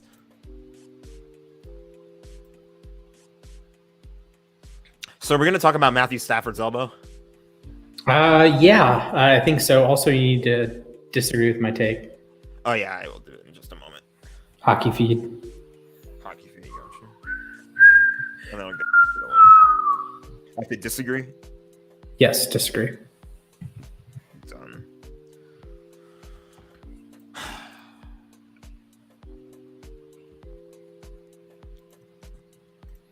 Well, there's your 1,000 points, pal. All right. 3 minutes to go in the first half. The Bills lead 10-7 as Cooper Kupp scores the first touchdown of the season for the Los Angeles Rams. I need to find the take that someone said he would score the first touchdown. Hey, Oh, he found the link. There's Frankie. What's up? He cannot hear. Or either he can't hear or he can't talk. One of the two. My guys, how we doing? What's going on over there? We are vibing. I just need Jack to tell me where the score thing is on the bottom so I can change it. Yeah, sorry. That's the one score I forget to update. So what's Aaron Donald doing? I feel like he's like pretty silent this game. I don't know. He has a sack in the game, my dude. That wasn't even his sack. That was a coverage sack. Actually, It's still a sack. It's still his credit. So unbelievable. Pressured Allen on the first play of the game. This guy deserves a job at PFF after he retires because they've got him enough money already. So why not just pay him off a little more? Most least impactful, great defensive player I've ever seen in my life. What? My word. I'm just kidding. I'm joking. I'm just kidding. Listen. I used to be a defensive lineman back in my glory days, so I respect the vibes. It's been a messy game so far. So Buffalo scored obviously the first drive of the game. The Rams had the punt. Buffalo interception. I don't even remember all of it that went down, but there's just been a ton of turnovers. Finally, the Rams get on the board here, so this will be fun to watch. How does Stafford look to you tonight? You feel like the ball's kind of coming out right or not? He looks fine. Yeah. That was a beautiful throw. Yeah, Kupp is another animal, man. I don't think Allen Robinson's going to offer as much value as people might think. I'm not saying that in a bad way. I think Allen Robinson's awesome, but I just think that team run through Cooper Kupp. You know, they do everything through him. They run through the pass with him, and I just think it's so interesting to see a player like him.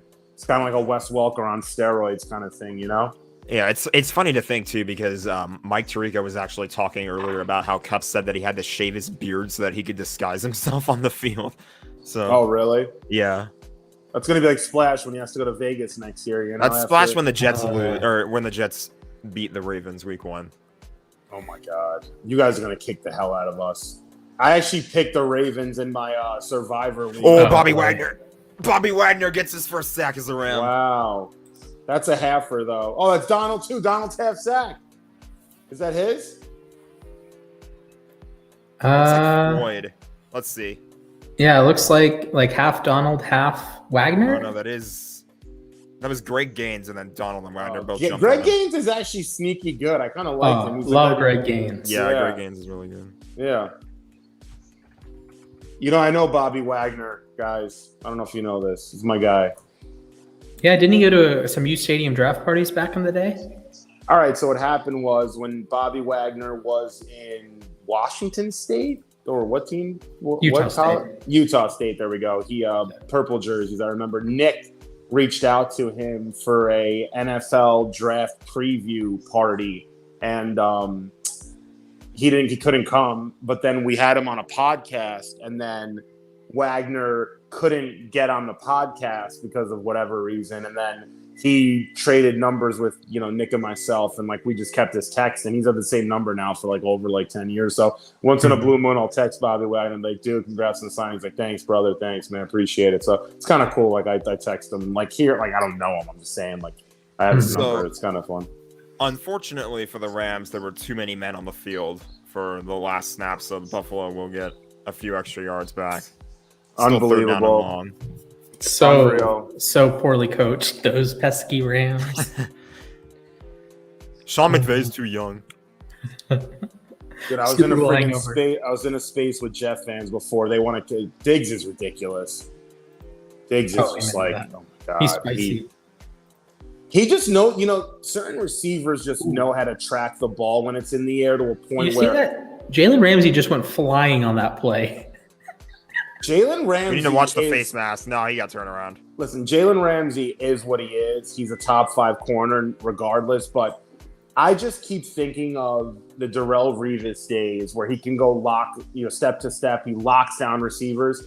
Nobody in NFL history ever was a lockdown corner like Darrelle Revis was. Nobody. And it's not even close. I'm telling you right now. Ramsey might have more value in certain ways, and Charles Woodson finds his way to the ball.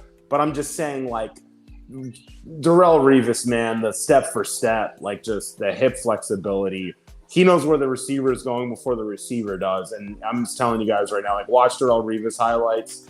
He doesn't have the, pick sixes that Deion Sanders has, or, the fumble drops in your lap like Charles Woodson. But Darrelle Revis was a true lockdown corner. And I don't know if we'll ever see one again. Actually, that's not true. Sauce Gardner is right here. So, we'll wait for that one.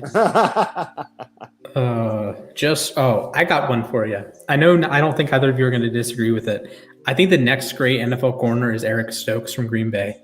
I think he's good. I'm going to make the Ramsey comparison. So with Ramsey, he's both technically sound and a freak of an athlete. Stokes is not quite as physical as Ramsey, but he has the just athleticism, plus speed, plus agility. So that tick over Ramsey, and he is super fluid in coverage. I love how his hips, how he stays in phase with the receiver. And I think he's going to be a guy. I have him as in my all-pro team this year. So that's my hot take. Wow. All-pro. Damn, that's a hot one. Yeah. How does the all-pro voting work, by the way, Splash? So there's 2 teams, right? There's not a third team. All-pro. So there's not the NBA. There's 50 voters, and they vote for one player for each position. So that's how the second team comes. The second team is made up of everyone that gets a vote but doesn't make the first team. So then you have guys. But you can make both teams though. Remember Khalil Mack made it as a linebacker and a DN. Yeah, if you get voted in as an outside linebacker, but also get votes as a defensive end. Last year with Parsons, I think there's something there, or when there was a flex spot, or there was one year that Christian McCaffrey was the first team running back and the first team flex, and then Derrick Henry was the second team for both. But if there's a unanimous vote, say Travis Kelce in 2020, Darren Waller didn't get a second team All-Pro. So there's no voting for the second team. It's just leftover votes. Yeah. Yeah, this Bills team, we were talking about this before. I think when you look at the way that roster... Josh Allen gets picked again! Josh Allen gets picked again! You guys are ahead of me. That's Troy Hill. Wow, what a play. Welcome back, Troy Hill. What a play. That's 2 picks for Allen. Holy schmoly. That's 3 turnovers by Buffalo in the first half. Ooh, what a Jets play. Are winning the division. Book it right now. Give me your money, please. Joe Flacco, Super Bowl MVP. Hey, he has already won. Put What do some you make of respect on Pete his saying name. Lee Evans used to abuse Revis? That's not a hot take. That's a hot thought. I haven't even thought of that name. I used to like Lee Evans kind of.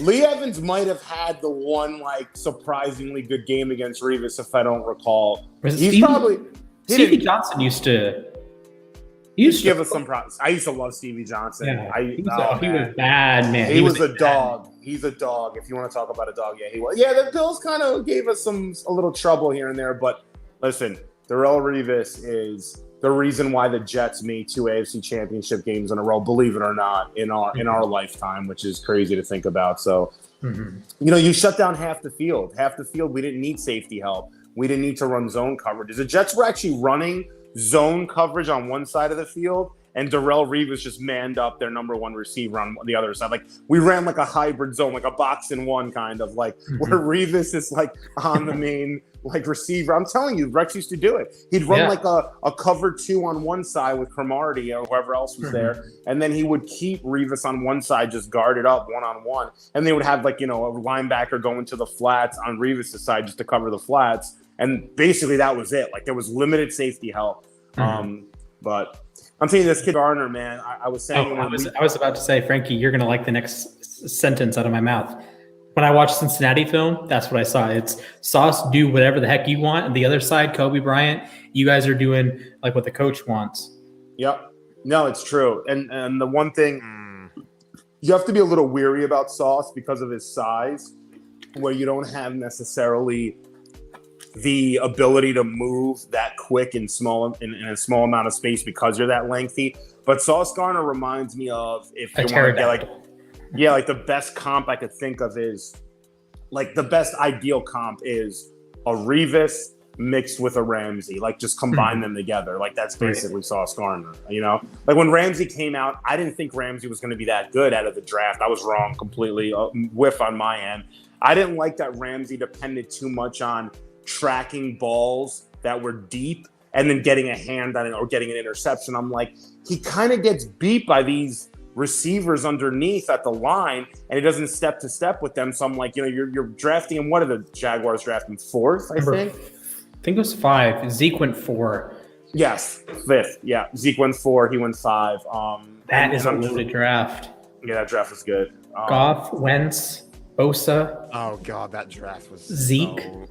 It was such a Ramsey, weird draft, Stanley. I remember Cowboys fans were giving the team shit for not drafting Ramsey. It's funny because the Rams ended up with 2 of the players on their team from the first round in that draft, and one of them's obviously not even on the team anymore because Jared Goff. But then they ended up getting Jalen Ramsey out of it. So yeah. Do you see what Cooper Kupp just does there? By the way, I keep thinking that's freaking Odell in the backfield. Who is that? Is that? That's Cam Akers, dude. Cam Akers does not look right. Oh my God, dude! You tear your Achilles like that, it's over, man. It's not the NBA where like. Have you guys ever seen footage of the of like trainers, or like not trainers, but like it's like on-field footage of these players like with cameras like on their legs? They do it in practice sometimes. The amount of explosion and the suddenness of these players at that speed, I'm telling you, like, you gotta depend on your limbs and your ligaments like that. And if you just have the slightest hesitation, you're gonna get tackled in the NFL. It's not the NBA where if you're Kevin Durant, you can kind of lose half a step, I mean, I will say, like, the Achilles, it's the list of guys that have successfully come back from Achilles. It's Dominique Wilkins, which is just a marvel, and Kevin Durant. Like, outside of that, Terrell Suggs, maybe, but outside of that, you really don't recover from an Achilles. I will say, though, that was a good block by Akers to complete. And if the Bills, you guys are going to score here. I have positive rushing yards for Matthew Stafford now, so my bet is looking good there. Wow, what's his over on like 12 and a half? His over-under is 1.5. Wait, so you got it? Yeah, at least for now, at least barring like a kneel down or something screwy. Yeah. I love how I was in a Jets space earlier, and this guy's arguing with me about how good the Bills' defense is, and they are good because they're coached well and they have some players in their secondary. But I'm like, have you seen their D-line and linebackers? Like, they're nothing special. This guy's man. they were top 5 in sacks last year. I'm like, and I took his word for it. And then after, I'm like, you know what? I don't believe this dumbass Jets fan. Like, I think he's full of crap. I go and look, they were 12th in team sacks. The Bears and the Dolphins were ahead of them. So I'm like, listen, I think team sacks is a bit of a skewed stat because you might, who the hell ever brings up team sacks? Pittsburgh Steelers fans because they get number one every year. Yeah. Yeah. Like Steelers, 90% of them are TJ Watt. Yeah, that's true. And Cam Hayward. I mean, you have 2 all-pro caliber players on the front line there. And speaking of team sacks, there go the Buffalo Bills. There's another one. I do have a point I wanted to make. What's up with the Rams line right now? Oh my God, 73. Starting right guard. Who's that? Out. 73. David Edwards. David Edwards. Yeah, he's not getting. He's playing because of an injury. No, Edwards is the regular left guard, but the starting right guard Logan Bruss tore his ACL in the season. And then center's who? 55. Brian Allen. Brian Allen. He sucks. Allen's not bad, but he got kind of rolled there. Yeah. My issue with the Bills, I agree with everything you said. They statistically were dominant because they played Davis Mills, Mac Jones twice, Tua/Brissett twice. Like, I made a point yesterday on the space that they played 15 bottom 20 quarterbacks. They played Mahomes, they played Brady, and then everyone else is not good. Cam Newton, Zach Wilson, Joe Flacco, Mike White. Come on now. Yeah. Okay. So they were. Shout out to Keith. I'm looking at his comments now. I didn't see him. I can't even look at the screen now. I'm like on my phone, so it's kind of a weird view. But what's up, Keith? Mm-hmm. Keith the God, man. Facts. Keith grew our freaking soccer account so freaking fast. I'm like, oh my God. Yeah. He grew it so fast that Twitter shut it down for a day. They were like, yo, this is not right here. Was it because he was posting highlights? Yeah. Because he has weird rules. Yeah. Yeah, so my thing with the Bills is they're going to kick. I don't like Tremaine Edmonds that much. I don't love their defensive line personnel like Ed Oliver, Greg Rousseau. You're banking a lot on those guys taking another step, and they can, but you're banking on over 1.5. Heath, A-Rob has 1 target. 1. Listen, A-Rob, this is the thing. That makes him 1 for 1, though, to be fair. But you don't have a year like he had last year by accident. I don't care who you're playing with. Like, that was what do you have, 470 yards or something last year? It was bad. I'll get you the exact numbers, but it was like astonishingly bad. Like, it's like a Jets friggin' tight end. 410 yards. We have a 57-yard kick. Yeah, it was like less than 450 from yards, I remember. Yeah, he went from averaging over 70 yards per game in his Bears career. So his first 3 years. It's good. You're ahead of Matt me. Gay from 57 57 ties the game. Allen Robinson, his first 3 years in Chicago was 70 yards per game. Last season, 34.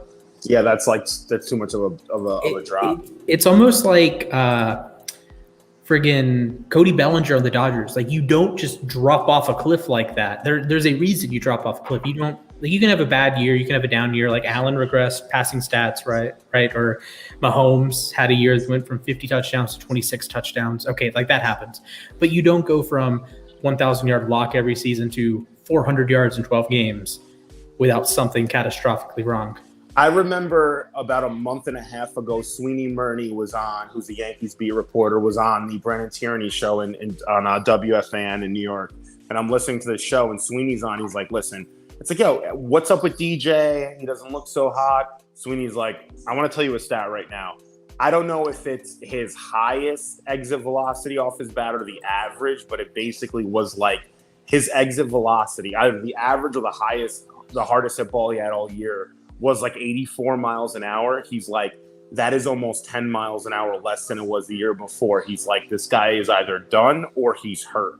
It must be the average, right, Splash, I would assume? Yeah, I'm pulling that up right now because I know you mentioned it on the space the other day. And, like, there are players that can thrive on lower exit velocities, but those players generally are very fast. So, yes. LeMahieu is in the middle of the pack, average exit velocity, but it is down. It's down a tick. And his max exit velo he hasn't had, in his career, he's had like the occasional ball that goes 111 miles per hour. He hasn't had one this year. But, you know, it's gone. Is there like a few years ago, He was top 10% in the league in exit velocity. This year, it's lowest since 2017, and it's about 1.5 miles per hour slower than it usually is. Now, granted, that doesn't mean much in context because that could be you're bunting sometimes, or without context, it doesn't mean much. But it's middle of the pack now. He used to be in the top 10, and it's hard to be a bad hitter when you hit the ball hard. Yeah, it's true. That is true. That's the one thing I remember in this space we had recently. Someone was like, well, exit velocity is such a stupid stat. It's like, it doesn't mean anything. It's these next gen, like new guys coming into the sport. It's like just stupid. I'm like, all right, I pulled up the top 10 players with the highest average exit velocity. Out of those top 10, I think 8 are like the best players out of the top 15 in baseball. It's like, hitting, not fielding. You know what I mean? It's like, let me read the top 10. Let me read the top 10. Aaron Judge, MVP. Jordan Alvarez, MVP candidate. Kyle Schwarber, top 3 in home runs. Rafi Devers, need no more. Vlad Guerrero was second in MVP last year. Austin Riley will get MVP votes. Teoscar Hernandez, good player. Matt Chapman, good player. Matt Olson, good player. Shohei Ohtani is going to finish second in MVP voting. Yeah, ridiculous. Like all right, like if you don't want to use that stat, what stat you want to use? Then don't look at stats. Honestly, you don't believe in stats. Like, what are you watching every game? Like, just there is something there.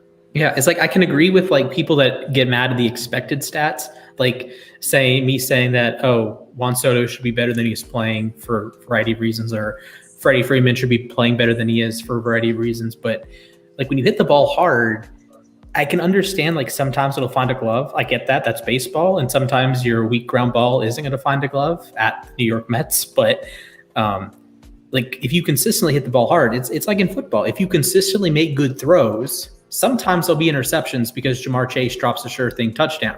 Other times, most of the time, that's a good throw. That's a touchdown. That's a big play. Yeah, so true, man. So true. You know, like the last couple of years, too, I've been watching a little bit more baseball. So I was mostly a football, basketball guy, and I would occasionally watch a baseball game, like here and there. I wouldn't sit there and watch too much. Now I moved to Connecticut, Stamford. I'm no longer in New York City. So I'm kind of bored. So I kind of hang by myself and I watch baseball now. And I love it. I think it's there was a night where maybe had a few too many glasses of vino, but hey, now my new nickname is Frankie Vino for Frankie V. But Beautiful. Yeah. So I'm looking, I'm like, you know what? This is the best freaking sport out of all of them. I think it's the best sport. I don't know what it is. It's like every pitch matters, every game matters, but it doesn't. But it does. Like it's just like every situation matters. Guys get called up. You have one at bat. You have a game or two you can play. If you don't work out, they're gonna bring up the next guy. It's like you see it happening. Like you see rosters changing. You see like lineups changing. You see pitchers working or not. You see like it's a very complex. It's the most complex sport. Outside of football, like I don't know, football has a different element to it. Football outside of the X's and O's, baseball has football, I think, on like the strategic planning of where you're putting guys and how they're like where they're playing. But football has that extra emotional element. Do they buy in? Are they playing hard? Look at both these teams, how hard they're playing. They're flying all over the place. And this is my point with the Jet fans. We're not flying around like these guys are, because when you know you're on a winner, you're going to fly around because you're expecting to win. When you're on a loser, you're not flying around as much because, like, what am I flying around for 5 wins for, you know? You know what I mean? Like, motivation in football is, like, so important. But I was saying with the Jets roster, I was saying we have a better roster than 12 teams, talent-wise. Look at – I'll bring it down for you, Splash. Okay. If you had like an average quarterback, I'm cool with it. But No, I'm saying talent outside of the quarterback. Yeah, I'm cool with that. I have them in like the 20 to 22 range. I'm cool with that. Higher. Splash, Elijah Moore, Braxton Berrios, Garrett Wilson, 10th overall pick, Corey Davis, Tyler Conklin, CJ Uzama. Okay. Then you go to Breece Hall, Michael Carter. Granted, that's not that impressive, but I'll give you the Bills. You have Stephon Diggs, you have Gabe Davis, you have Isaiah McKenzie, you have Dawson Knox, you have Jamison Crowder, you have Devin Singletary, Zach Moss. I mean, like, we're not talking apples and oranges. I'd rather take the Bills because of Stephon Diggs. Done. Right. So it's over. Yeah. But I'm just saying they're the favorites to win the Super Bowl, and that's the offense. Look at the Chiefs. You have Juju Smith-Schuster, Sky Moore, the young kid Justin Watson. Is that his name? Sky Moore. Christian Watson's in Green Bay. Who's the kid that they have? Justin. They have another young wide receiver, whatever. The kid from Clemson. Yeah. Justin Ross. He's out for the season. No. Who's the other kid they have? Whatever. I'm probably thinking of some. I'm probably maybe confusing someone. But you have Clyde Edwards-Helaire. You have Pacheco. What's his name? Pacheco. I like him a lot. I do. Jerick McKinnon. He's good. Jerick McKinnon, I like too. But I'm saying like that talent, and that's the second favorite in the AFC. Look at I don't even know. Look at the Ravens, like Rashad Bateman, Prochet, Devin Duvernay. J.K. Dobbins, Gus Edwards. It's like I'm just saying. Mark Andrews, obviously, but I'm saying it's not like the Jets don't have talent on offense. Agreed. Then look at their defense. And then offensive line. I think the Jets have a top 10 offensive line when Becton's playing or when George it's Dwayne Brown's missing time now. If Dwayne Brown's your left tackle, I think you have a top 10 to 12 offensive line. And then look at our defensive front. Look at our defensive line. You have Carl Lawson, Quinnen Williams, John Franklin Myers, who I really like. By the way, Jeff fans don't talk about him enough, but I was to say that. John Franklin Myers is really, really good. He is. He's one of those guys that gets sacks when you have a good pressure called, and like he'll find a way to like wiggle through and get the sack. You need guys like that. C.J. Mosley, Quan Alexander, Quincy Williams who had that late hit. Sauce Gardner. I love DJ Reed. DJ Reed. I'm just saying, like, that's talent. Like, what else? And then Jeff fans are like, oh, we don't have depth. We didn't have freaking starters. You want depth? We didn't have a starting roster, and you're talking about like a second string person. Then they're like, oh, we should have we should have signed another offensive tackle. They don't come around. I listed the top 6 offensive tackles over the last 3 years. I looked at them signed. It was the kid that went to Armstead that went to Miami. It was Williams that went to San Fran. Then it was Bulaga and Alejandro Villanueva from 3 years ago. We need to get into that. It was George Fant, Dwayne Brown, who we signed both of them. And then there was one more. And it's like a good offensive tackle is not going in free agency. Like, oh, you should get a backup offensive tackle that can start. That doesn't exist. Exactly. Like if you have a good swing tackle, they're on the NFL. They're on an NFL roster. You can get there are wide receivers out there, free agent market. Will Fuller, if you transpose Will Fuller, I don't know why he's on the team right now. Actually, the Ravens should honestly get him.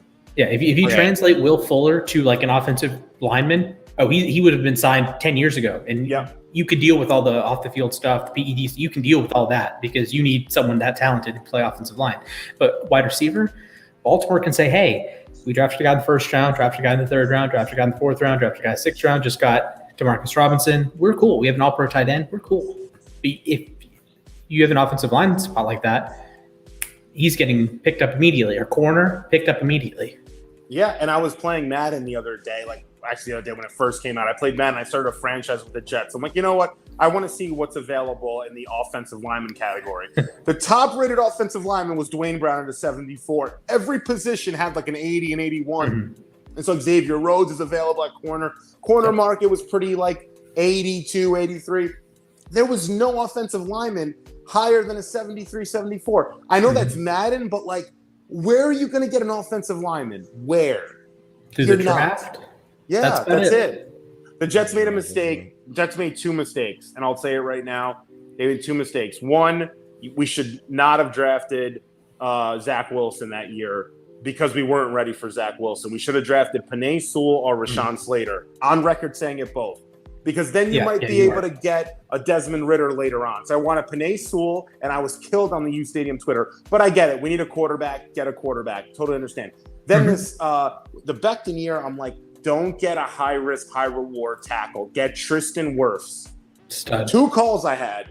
And I don't know if I was right, but I'm like, if the Jets had Penei Sewell and Tristan Wirfs, I mean, like, maybe you draft Desmond Ridder, or maybe you draft, or maybe you pick up Kirk Cousins. Like, it's something you have to wait when you're not ready to win. Why do you rush the gun thinking a quarterback's going to come here and be Patrick Mahomes or Aaron Rodgers? That doesn't freaking happen. The Ravens waited. The Ravens drafted everywhere. They drafted offensive and defensive linemen. And then what do? They get Lamar Jackson, last pick in the first round. Like, sometimes it falls in your lap. You can't, like, force it. Yeah. Like, you know what, our owner – sorry. What are you saying? To me, Jack and I were talking about this earlier. I said, if the quarterback is by far the best player on your team, you aren't winning a Super Bowl. Definitely. Can I read first half stats really fast? I know we're about to start the second half, so I just also hello to Daniel. What's up, Daniel? What's up, bro?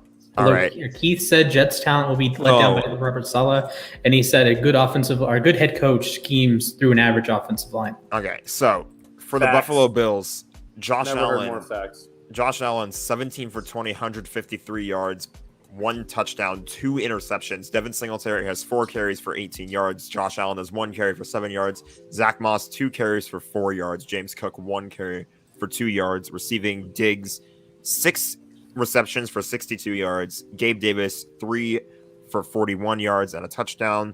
Zach Moss has 4 for 16. Isaiah McKenzie has 1 for 12. The Bills need to 1 for 11. The Bills need to get themselves a running back in that cold weather. You're not going to be able to succeed with these running backs. You need a running back. They should, honestly, get Kenyon Drake if he was available. Like, I got a stat for you, Frankie. I got a stat. The Ravens. By the way, I'm going to get Gus Edwards. I think I'm going to pick him up in fantasy. I feel like when he gets back healthy, he's going to take over as like their goal line back. So for the Rams, Matthew Stafford. Jeez, that was a funny voice crack. 13 for 17, 95 yards, 1 touchdown, 1 interception. Darrell Henderson, 7 carries for 33 yards. Brandon Powell, 1 carry for 3 yards. Stafford, 1 carry for 2 yards. Cam Akers, 2 carries for 0 yards. It's not looking so hot so far. So Cam Akers has as many yards in the first half as Splash does and Jack does. He has less, I think. I think he has less. He got like stuff behind the line. Cooper Kupp, 8 receptions for 56 yards and a touchdown. Ben Skoranek, 2 catches for 16 yards. Allen Robinson, 1 catch for 12 yards. Higbee, 1 catch for 10 yards. We begin the second half. By the way, I may not know as much about the ins and outs of rosters and some of the stats you guys know, but when I have a feeling about something like I did about Trey Lance in San Francisco about a month and a half ago, and I went into a stream and got destroyed by San Francisco fans, I am not wrong. When you have a gut instinct, I'll say this. Splash knows more about a lot of things than I do. Jack, you might too. But when you have a gut instinct on certain things and you just see things, it sometimes matters more. And I'm not saying you guys don't have that. You guys do. I'm just saying, like, if I feel a certain way about someone, I'll say it. Mm-hmm. And it can be right sometimes. You know, like when Jeff fans love Mark Sanchez for so long, I'm like, he sucks. I had an argument with Nick and his brother Bill in his car driving back from I don't know where we were. I think we were playing soccer, actually, believe it or not, like at the field. We had like a group of guys playing soccer. We were awful. We get back. I'm like, Sanchez is what it is. Like, this is after the AFC Championship game in 2009. I'm like, this guy's not a franchise quarterback. Like, you're crazy. You got the AFC Championship game. I'm like, you know how many quarterbacks are better than Mark Sanchez? We start listing them off. I had him at around, I think, like 23. They're like, you put Matt Stafford in the top 15. I'm like, Matt Stafford is light years on Mark Sanchez. What are you guys smoking? Dude, he's not a winner. He's not a winner because he doesn't play for a winning team. Henderson. Yeah, I hated that argument. Stafford was the number 1 overall pick for a reason. Like, maybe he's not Lawrence. Maybe he's not Lawrence, Peyton, whatever. But you don't go number 1 overall and be a bum. Yeah, and Lamar Jackson, you guys are doing him dirty, man. He deserves a big deal. You guys should sign him. I know the injury risk is there. I brought it up before, even though he only got hurt once. But Lamar, that's one thing that annoys me is when people are like, "Oh, he's injury prone. He's missed games with injury once." Or coming up here really quick. Bizarre. If you're playing against the Chiefs in a big game, boy. And you have to pick one quarterback in the AFC to beat the Chiefs. You have to pick one quarterback in the AFC to beat the Chiefs. I'm taking Lamar Jackson. I think that's a fair call. And he did it. And remember that game? He did it. He was unbelievable that second half. That second half of the game, Denver game. Unbelievable. This was an unbelievable opening half drive for the Rams. go 3 and out.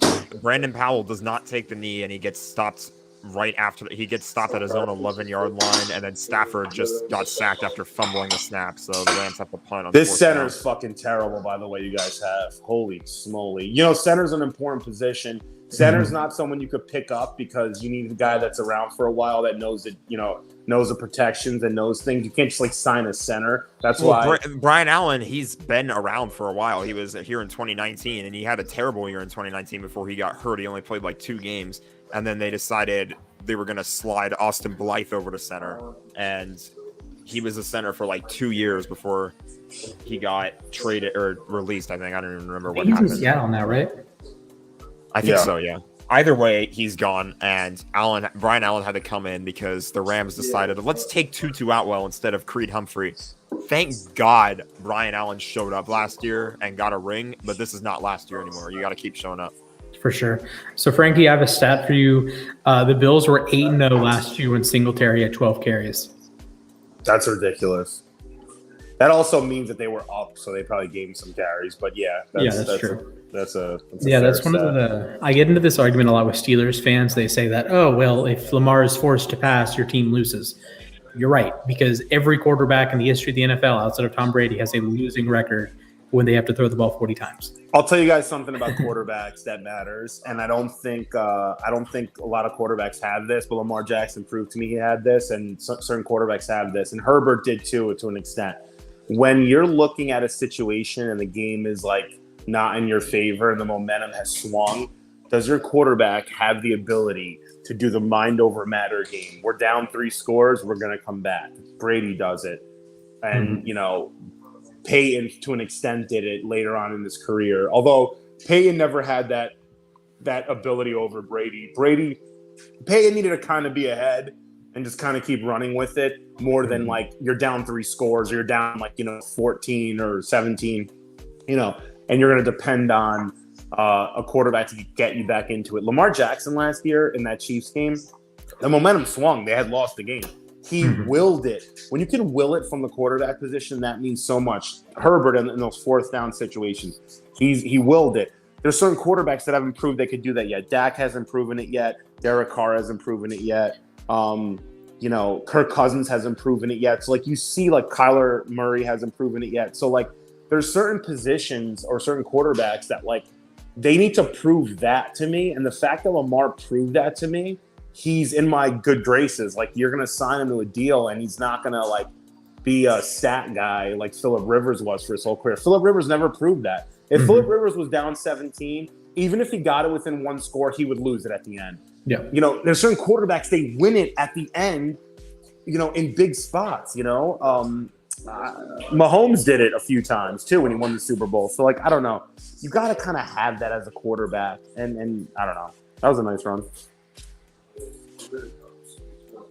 All right, guys, let me get to this deadline. Sorry, I have to bounce. I have a 12 o'clock deadline for some of the uSTADIUM big shots upstairs. Not me. So I have to get this in before midnight. So let me do it. Let's eat. All right. Best of luck. Sure. You guys owe me points. I told you I'd come in. Get Nick to come in. Yeah, I might have to ask. Yeah, Nick doesn't like being on camera sometimes. So That's he has a kid running around. I hear him. Right. All right. Yeah. Appreciate you hopping in, Frankie. All right, fellas. Yo, good show, man. Talk to you guys soon. Peace. Later, Keith. Later, bro. Later, Jack. Peace. Russell Wilson has 24 come from behind wins. Okay. So I need to rant a little bit. I did briefly mention it while you guys were talking, but the Rams went 3 and out in their opening drive. Brandon Powell, take the knee, my dude. All you had to do was take the knee, and now you gave Buffalo the ball back at their own 43, and then Singletary took off. Now it's 2nd and 9 because of a good tackle by Bobby Wagner, but it's not favorable territory. They're still basically at midfield, but like that was just such a dumb decision. You gotta take the knee there. Ooh, good tackle there. Now you can do the whole hindsight is 2020 thing, and that's fair, but I do think there's a good time to take it out and a bad time to take it out. I agree, and I know we know that Brandon Powell is capable of taking it out because he's done it before. It's just like I don't know. It felt like the wrong decision. Obviously, it did prove to be the wrong decision. That was a good tackle by Justin Hollins to stop Allen from running for the first down. Now it's 3rd down and 2. I'm going to need this pass rush to show up. And Diggs is pissed about something.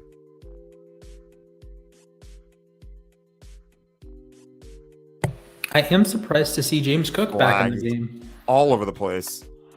And it's a false start on Buffalo. That's huge.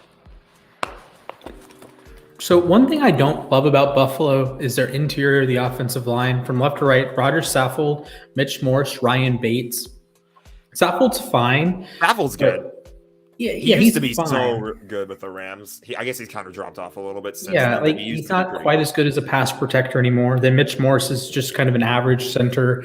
And there is continuity there. And then Ryan Bates, I'm not the biggest fan of Bates. So like I think you run into an issue, especially when you play these teams with really talented fronts with a team like Nick Scott just got his soul ripped out by Josh Allen. Oh boy, I gotta see this. He bounces back up, but yeah, he just got destroyed, man. I really don't have anything else to say. That's like one of those things you can't even complain about. He just absolutely got the life stiff-armed out of him. Derrick Henry or Josh Allen, folks? That's hands to the face again, though. Yeah, so you can stiff arm to the face as long as you don't grab. Okay. Thank you for clarifying that, because I would have been rambling on Twitter about how that's a penalty. Toss back to Singletary again. They can't stop Singletary. There's like 6 different guys touched him and he didn't go down. 7 carries for 44 yards for Devin Singletary. Allen's 175 total yards.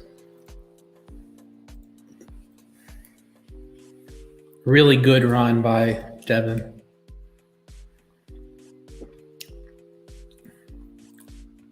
Keith says, OMG, what a stiff arm. Austin says the stiff arm was vicious. So we are over the 2-hour mark, by the way. Thank you for hopping into Football Night with uSTADIUM. I'm Splash. He's Jack. I actually got the direction right and then hit the table. Caught by Diggs. Still can't get the first down. There were like 4 guys in front of him. They are in the red zone. They are in the red zone. So, Jack, when this drive is over, I want you to give me your maybe one thing you liked in the first half, one thing you didn't like in the first half. Yeah, I'll do it when the drive ends. Hopefully with a field goal. Hopefully with a turnover, but can't. I don't know. So this Devin Singletary love in the receiving game is getting on my nerves. What a run by Troy Hill, and it didn't even matter. David Long gets absolutely bodied like usual, and that's another first down for Buffalo. Muchas gracias, Keith. So Diggs is on the sideline, probably just taking a breather there. Allen flips it out Singletary. Singletary makes Troy Hill miss, runs right through David Long. And we are barreling towards another touchdown drive.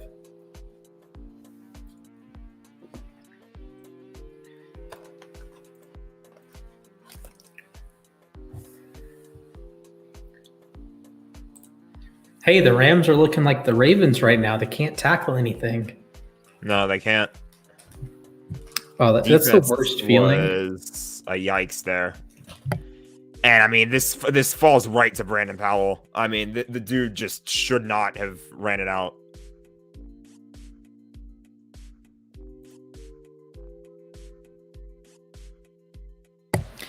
And that'll be Isaiah Mckenzie for 6. Those that drafted him in fantasy are now justified. Maybe. That was a drive. That's a take your soul drive right there from Buffalo.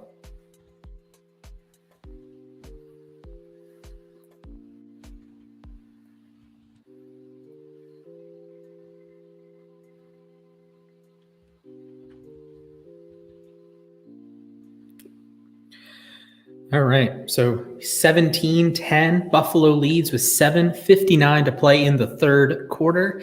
Josh Allen now has 2 passing touchdowns. So my bet is not looking great. He needs to finish with 0 so I can get my money back. But 20 of 23, super efficient game from Allen. Stafford 14 of 18, 99 yards and a touchdown. Also a pick.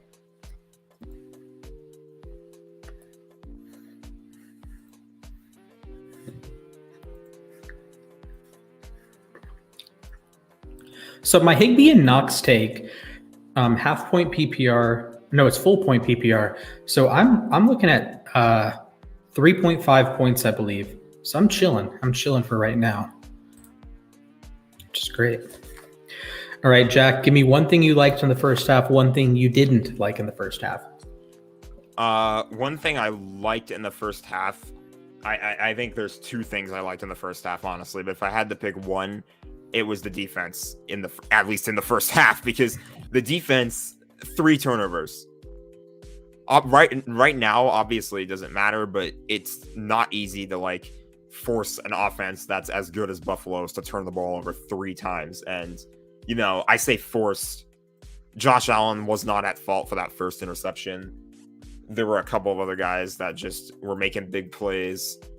Really, I think both of the interceptions weren't his fault, and then there was the fumble. So you can't really blame Josh Allen for any of this. But there's just the Rams have to get more turnovers. Obviously, 3 in one game is already a lot, but at this rate, they definitely need to make something else happen, because they looked abysmal on that last drive. It was not close. Something I did not like. I didn't like the fact that the Rams kept going 3 and out. They were just not. I mean, I guess you could say also I didn't like Cam Akers because he barely played. He had 2 carries for negative yardage. There's not really anything good to say about that. And then there were just a few 3 and outs, a few punts where they couldn't make anything happen. You can't afford to have that in this game.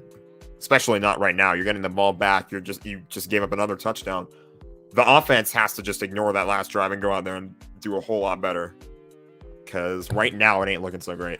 Yeah, that is one thing I like about Stafford, is he tends to have this short memory.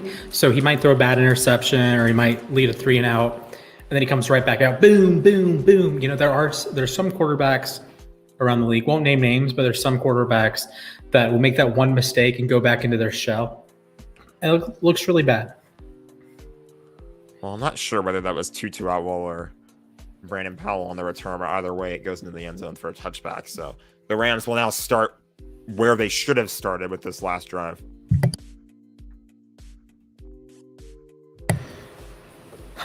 So Chad Hall and Kelly Stafford are related. So Chad Hall is a coach for the Buffalo Bills, and Kelly Stafford, of course, is Matthew Stafford's wife. So that's fun. Interesting coincidence there. Stafford will throw, or at least he wanted to throw, but instead he'll get shoved out of bounds. That's a loss. And thankfully that counts as a sack, not a loss of any yardage for me.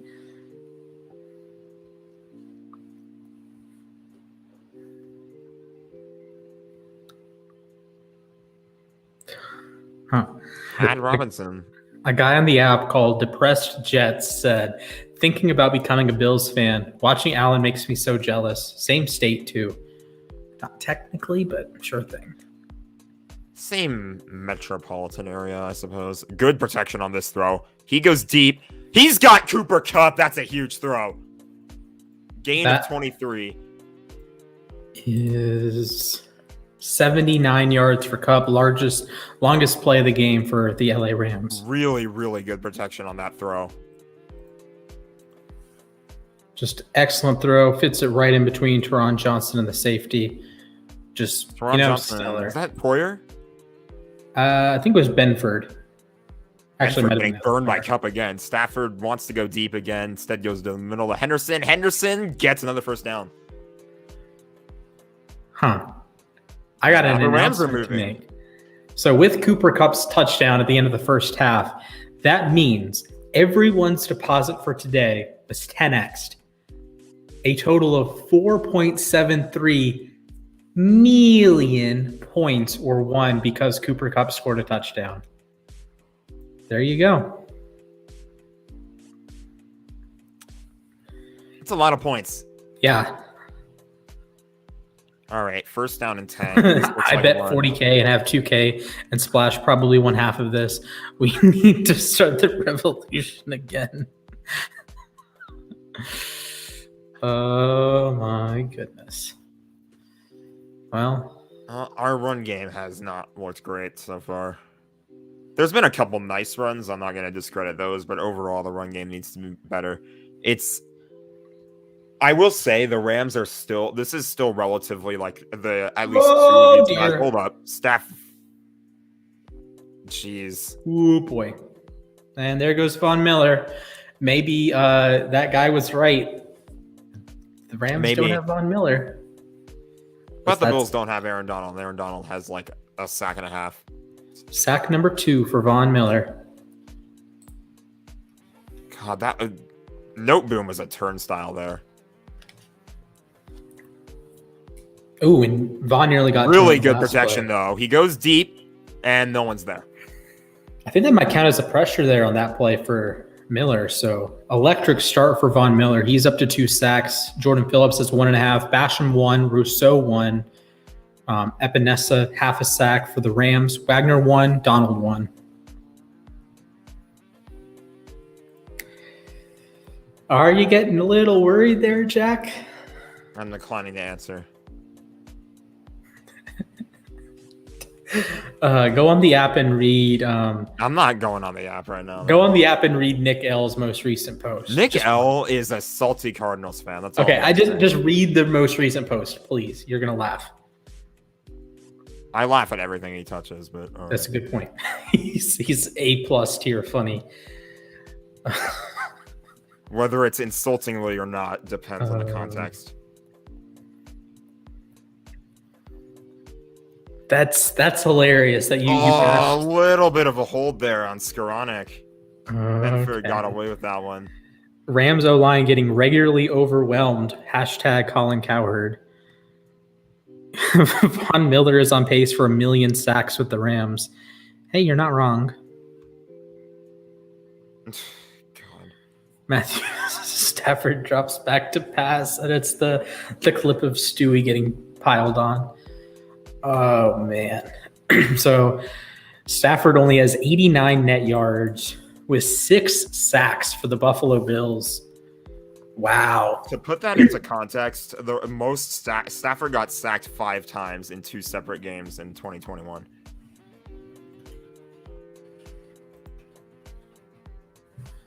Now, last year, Stafford was only sacked 30 times across the whole season.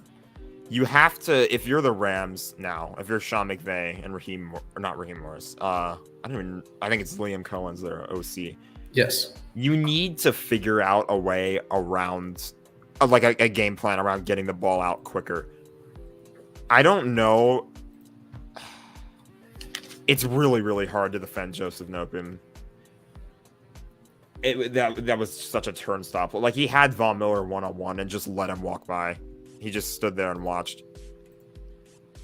Why does Stafford always look like he's playing hurt? Maybe it's just that flimsy way he runs and falls down.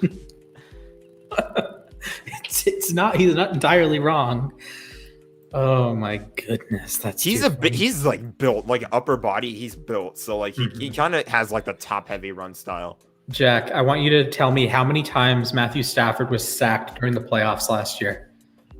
I don't even know. 7. He's been sacked 6 times tonight. For his career, the most he was sacked in a game ever was 10 back in 2018. And it was 7 against Minnesota in 2015. So 6 against Buffalo, 6 against Kansas City, 6 against Minnesota again, 6 against Carolina, 6 against Chicago. Just the 8th time he's been sacked 8 or 6 times in a game. And Von Miller has 2 of them. What's the most times you've seen a certain quarterback get sacked? Like, I mean, Burrow got. It has to be Mariota. in In person the doing game 2018 defense. Ravens game. It was Ravens Titans. I think it was in Nashville. The Ravens sacked Marcus Mariota 11 times. Oh, Buffalo jumps. Yeah, 11 times. Mariota lost 66 yards to sacks. Zadarius Smith had 3, Patrick Owasso had 2, Tony Jefferson 1, Judon 1, Suggs 1, Young 1, Rams legend, Anthony Levine 1, Chris Wormley 1. Oh, Kenny Young, Super Bowl champion, right? Technically, yes, he did spend this season, this past season with the Rams. I liked Kenny Young. Mm-hmm. Granted, Von Miller is obviously there's a huge gap there, but I need to see the most sacked quarterback in one game. I was asking the most that you've seen at a game in person. Oh, 11, Marcus Mariota. 11 times, yeah. Yep. The most I've seen, I've only been to 2 games. I wasn't at that game, but that was when I watched half to half. Or I meant like at the game because I've only been to 2 games though, so it's easy to remember. I saw Cam Newton get sacked 5 times by the 2016 Rams. That'll work. I want you to take a guess at the most sacks one individual quarterback has taken in a game. 15. I don't think it's that high, but if my laptop would load, I could be much closer to the answer. And they allow for momentum's gonna kill the Rams in this game.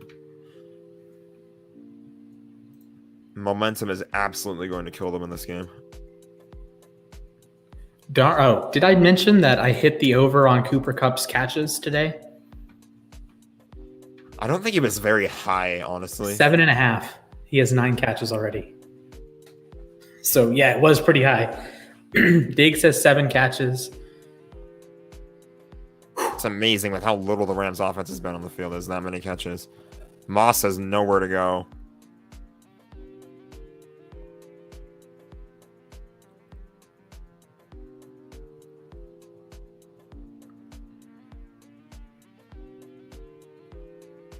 All right. So the most an individual quarterback has been sacked in one game. Most I've seen is 11 from Marcus Mariota back in 2018. But the most ever is a 3-way tie. Burt Jones in 1980, Donovan McNabb 2007, and Warren Moon in 1985. So that is 12 sacks. We're just about halfway, or we are halfway there now. Such a hold.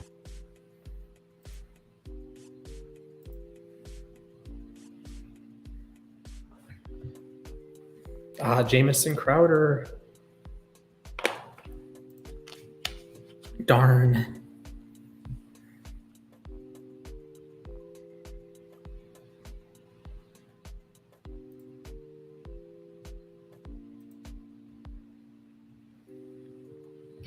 Allen looks, fires. Crowder slips free over the middle. That'll be a first down. I'm so excited to watch the Ravens on Sunday. Assuming, if they lose, then I have to shave my beard and get a haircut. So that's not ideal, but oh well, I guess. Zach Moss plows ahead, gets yard and a half, maybe at that. This game feels like it's flying by. We've been on the air for about 2 hours. You 20 forget minutes. how fast it can go sometimes. And then the fourth quarter is going to come and it's going to slow down to a halt. Slow down to a halt. So what are we thinking for programming schedule this weekend? Do we want to do Sunday night football, no Monday night? I'm looking at Sunday night, no Monday night. Although Monday night would be kind of fun just because it's the Russell Wilson revenge game in week 1. Mm-hmm. But I feel as if Sunday night could be fun too. I mean, obviously Tom Brady, Tampa, Dallas, Tampa. like that game. Who's hurt for Buffalo?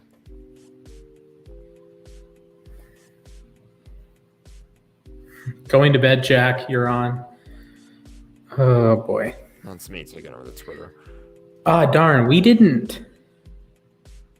Because we didn't do a for the Rams Titans game, right? We didn't do that one live. You mean the primetime game last year? No. Yeah, when the Rams just got blasted. Yeah, we did not do that game. Okay. So they're undefeated, right? When we cover the games?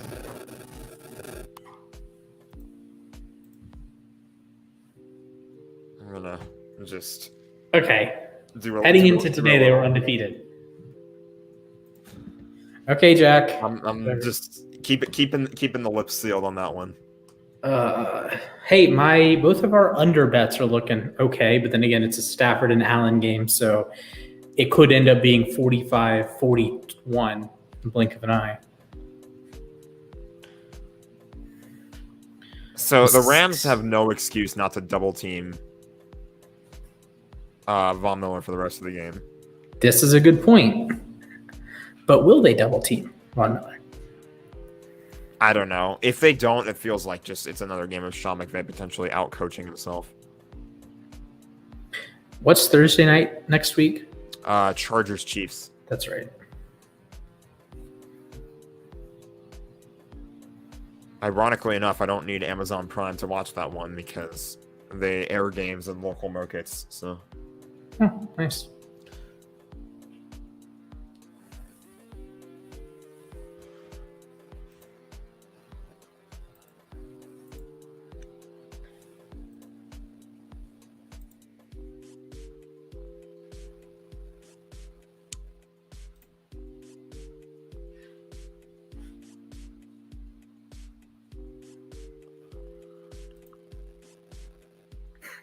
Make sure you guys are using takes, comma, guys. That's funny. Oh, man. JP Sears, not JP Fireisen.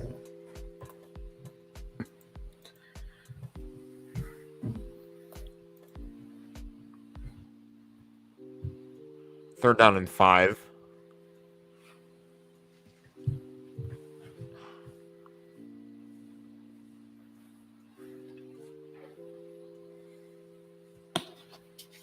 And it's another completion. This drive started inside Buffalo's 10.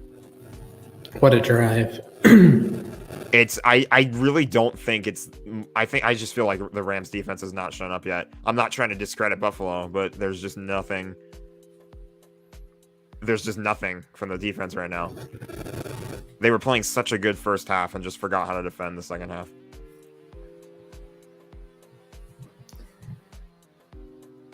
And like 90% of it is, again, on the first down. Like, they're going to give up like 5 yards at least on this first down.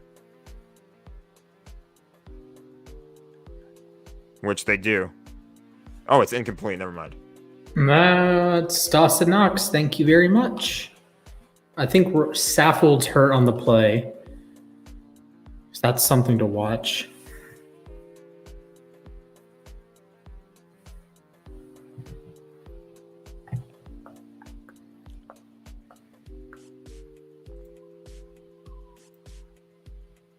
Hey, if the Rams get a stop here, you know what we can do? We can fire up the music. Because we can. I would like them to get a stop. Although technically it would be game-tying drive situation, but hey, yes, they could go for 2 and take the lead. I don't think they're going to go for 2. I don't know. Maybe you get a 15-minute drive and then just go. If it comes down to that, then yeah, sure, why not? But no, you're do it like 8 minutes to go. We're going for 2, boys.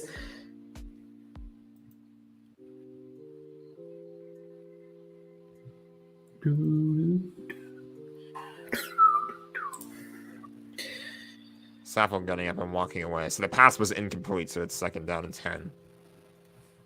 So my Knox and Higbee predictions looking pretty good. Knox is at 1.5, Higbee's at 2.0. Chris's take that Singletary is the highest scoring fantasy running back would currently, I don't think would hit Henderson. No, I think it would be very close. Moss does have 5 catches, so that helps. If one of them scores a touchdown, that'll probably put it over the edge. Oh, they got Jeez, Josh Allen's getting they're trying to rip his legs apart.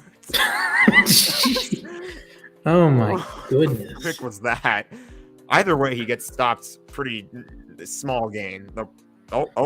Almost a fight breaking out. Ramsey ends Bobby up on the Wagner wasn't ground. happy. Fight. It is 3rd down and 8. Buffalo has it on their 3rd down. And I believe that will take us to the end of the quarter, so I can change the graphic one more time.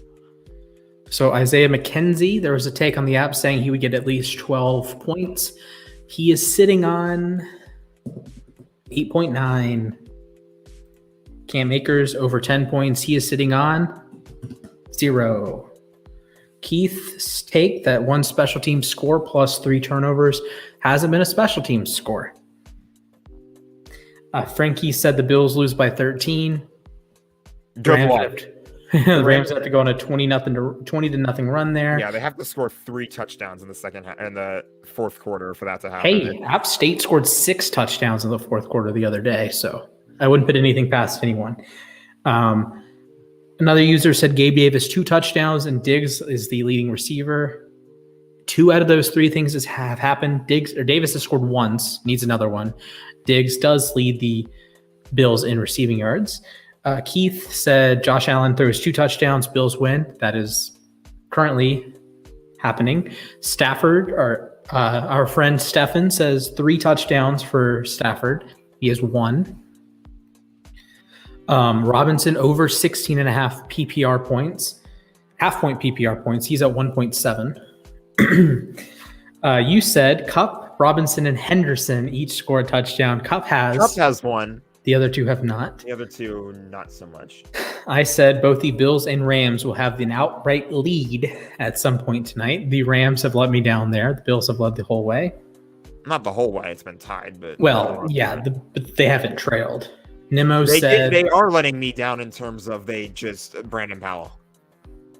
You're not wrong. My friend decided to take it or not to take a knee, and I really feel like that cost the Rams the touchdown. This is a stat. ESPN stats and info. The Bills have 6 sacks despite blitzing on just 1 drop back. All 6 sacks were with 4 or fewer rushers. The Bills only have 1 game in the last 15 seasons with more sacks when using a standard rush. So Brewers beat the Giants.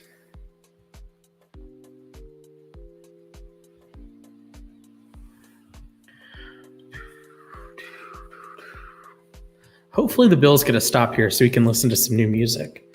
These new week 2, whatever, like the ads for the upcoming games look cool. I always get chills seeing this because it's like now the NFL's really back when you're seeing like the schedule for the next week or for the rest of the games of the day. It's like, here we go. Season's back. Week 1. All right, Rams, you're down in the fourth quarter. You've been here before. 3rd and 7.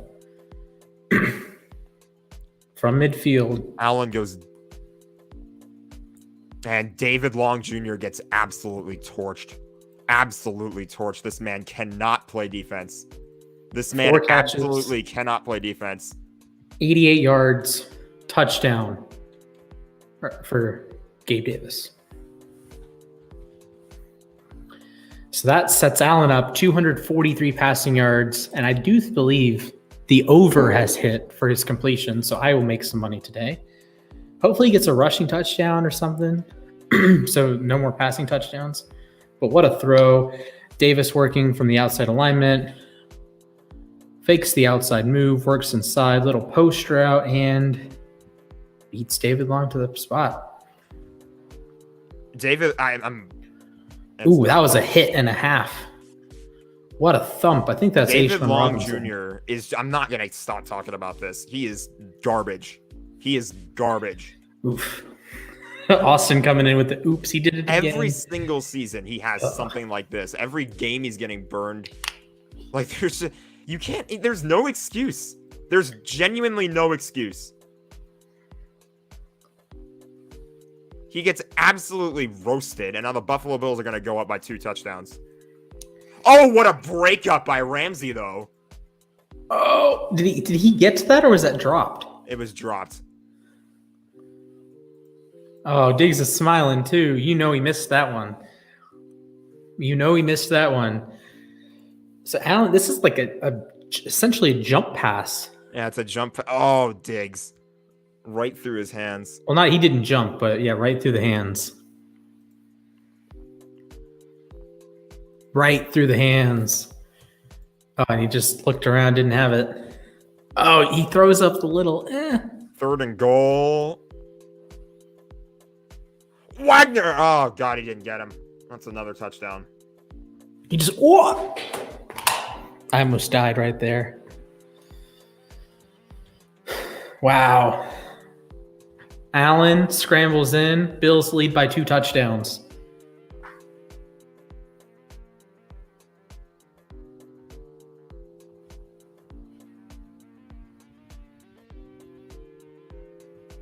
Maybe the Bills were favored for a reason today. It's because David Long Jr. is on the Rams defense. Oof. Super Bowl champion. Oh, he tried to dunk on Wagner, and he gets in. That's a brutal play right there.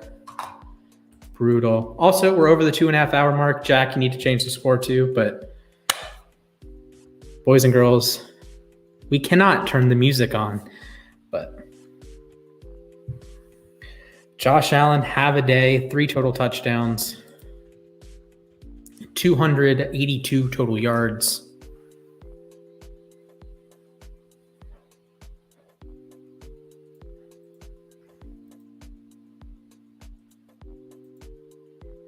In case you're going to ask, game's over. I don't care.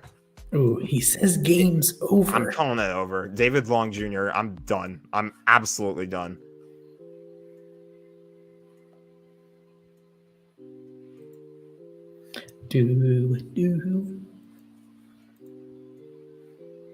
I will change the music, though.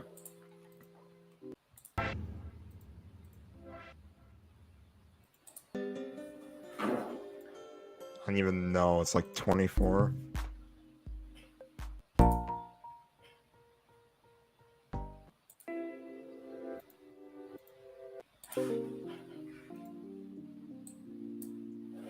All right, there we go. Got the new music. Hopefully we can inspire the Rams to do some greatness here. Matthew Stafford does have a knack for the comeback. That rhymed.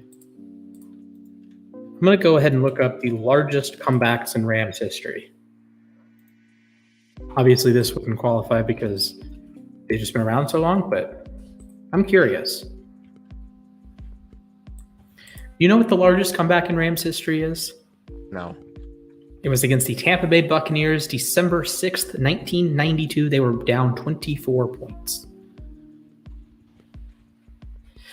Ooh, did you know the last time that the Rams came back from down 2 touchdowns to win a game, they were playing against the Washington R-Words with RG3 as a rookie, week 2. They were down at one point, down 21-6. Then they scored the next 17 points to take the lead.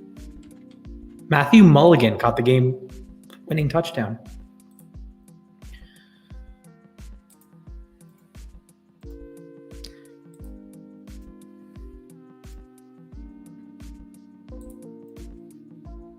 Okay, you know how I hate game-winning drives? I know how you cannot stand game-winning drives. Sam Bradford got a game-winning drive for throwing a touchdown in the first play of the fourth quarter.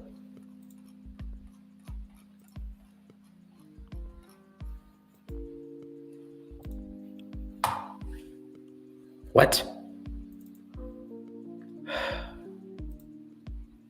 I hate game-winning drives. I hate it. He gets a game-winning drive for throwing a 1-yard touchdown with 15 minutes to go in the game. What is this? Like, oh, come on now. Oh, Billy Cundiff had to try for a 62-yard field goal. He missed it, obviously. Finally, Brandon Powell makes it past the 20 on a return.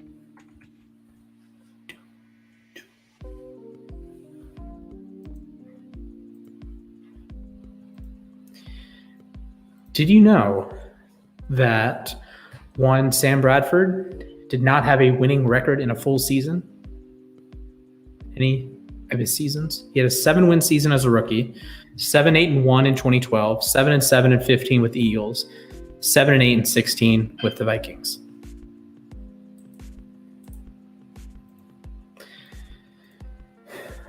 Do you know the last time the Rams came back from 13-point deficit?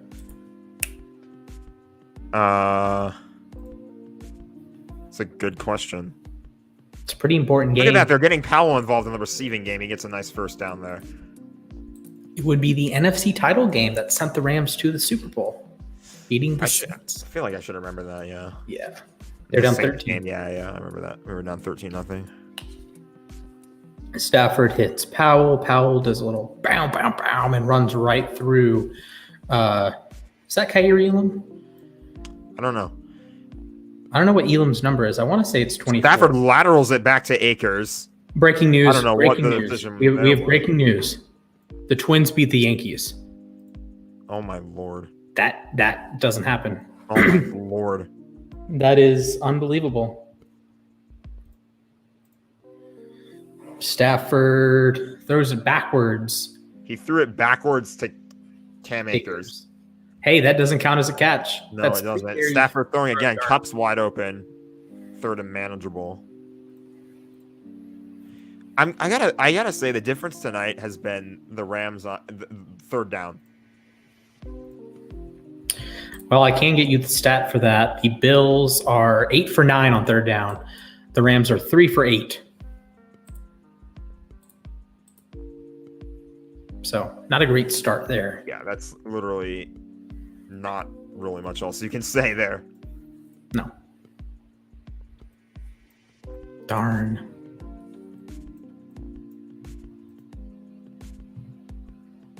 It's like a full blitz right here. So Cooper Kupp is up to 24.6 PPR, half point. Oh, nice catch. Is that Hopkins? That's PPR Higby, points first today. down.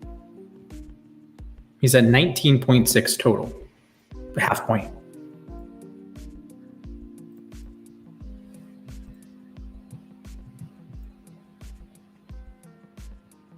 Stafford looks, fires. Higby gets the first down on one. Matt Milano. First down, goes deep, and it's picked. Off the hands. That's not something you ever see. Off the hands of Kupp and intercepted.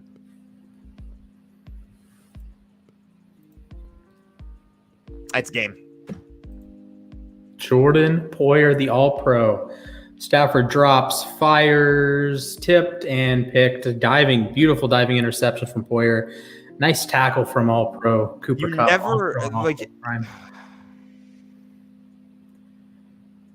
Oof. I can't even call that desperation by McVay. It's a good throw. It's a little high, but I think Kupp can bring it down. And then just a really nice play from Poyer. Should have been Kupp's catch.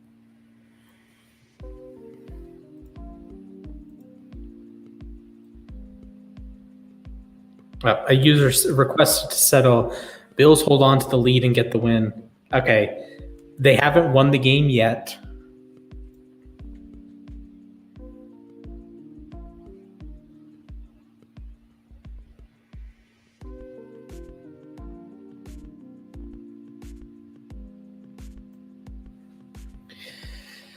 All right, Jay Breezy.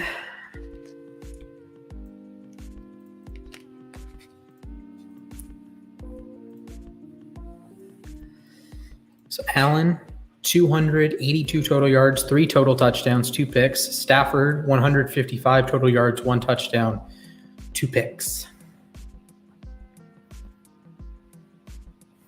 So now the Bills, with 11 to play, can ice it here with a nice drive.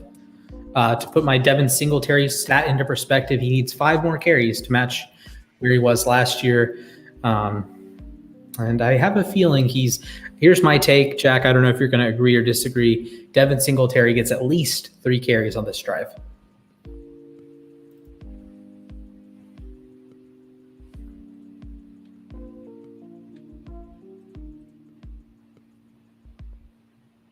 You're going to love what I posted just now. Oh, boy.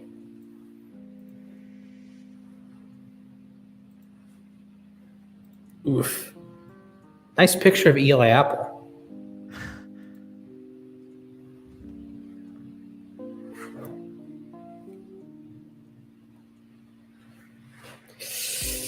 Dear. Did you edit that on the fly? Yes, I did. Oh man, I'm surprised it's not on Rams Twitter already. Gabe Davis is the leading receiver of the game right now. Who would have guessed that? Do you know who the Rams' second leading receiver is right now? Ben Skoranek. That is correct. 16 yards. Our friend Tutu Atwell, rocking with the 0-0-0. Tutu Atwell had one pass thrown to him, and he dropped it. It hit him square in the chest, and he dropped it after getting hit from behind. This is a good point. All right, 11 minutes to play. Jordan Poyer, the big interception. Of course, Poyer, all-pro last season for Buffalo. So let's see. Can the Bills just ice it away here? This is the kind of week. It's so much copium right now, but this is like the kind of week one stuff you always see. Like Kupp, he catches those. Bro, they are feeding Zach Moss. That is 6 catches for Moss. That's 11 total touches.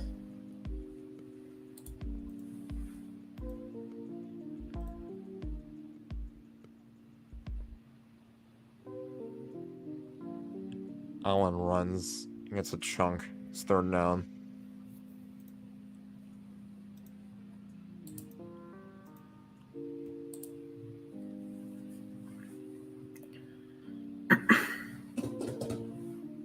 They fake the handoff. Allen plows ahead. It always makes me wonder why people complain about Lamar Jackson and then Josh Allen's doing that. It's like, okay. Sure People thing. love to hate. The Bills are 8 for 9 on 3rd down today. And their only failure on a 3rd down was a 3rd and 4. Oh my God. Ramsey just got turned into burnt toast by Diggs. That's game. That is the game. Oof. I'm not updating the score anymore. It's gone. Oh boy. Allen drops back, accelerates, fires, and Ramsey. Wow. That was underthrown by Allen too. Wow. Sheesh. That is 4 total touchdowns for Allen. I lost my bet. Darn. But that means, wow. A 21-0 spurt here in the second half from the Buffalo Bills.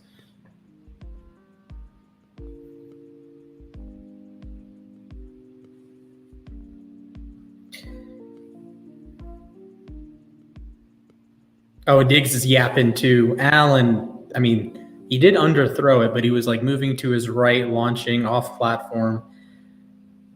I think Ramsey kind of caught Diggs in the face too, so I can understand why he's yelling. That is a 53-yard touchdown. That gives Diggs a pretty solid 8 for 122 and a touchdown on the day on 9 targets. Very efficient.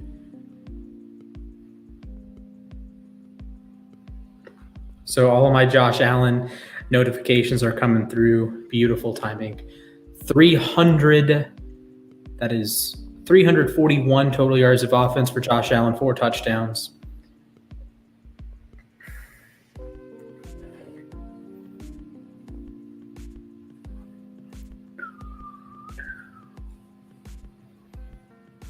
So the last time the LA Rams came back from down 21 in a game was 2005 against the Houston Texans. The starting quarterback in that game, you're going to like this, Ryan Fitzpatrick. Stephon Diggs helping out my fantasy team with 26 points. Hashtag positive thinking. This was quite a game for Fitzpatrick. 310 yards, 3 touchdowns. Steven Jackson, $110 and a touchdown on the ground. Should be a Hall of Famer. Torrey Holt with 10 catches for $130 and a touchdown. At one point in this game, the Rams were trailing 24-3. They were down 24-3 at halftime. Holt touchdown, Jackson touchdown, Texans field goal, Bruce touchdown, and then they actually got an onside kick, it looks like. Let's see. So 2:52 to go, they're down 10. They drive down the field, touchdown, successful onside kick, incomplete to Holt, complete to Holt, 47-yard field goal for the game, or to tie it. Texans win the coin toss, have to punt. Rams go sack, 1-yard run, 11-yard play, 3-yard play, 19-yard play. Then Fitzpatrick to Eagles legend Kevin Curtis.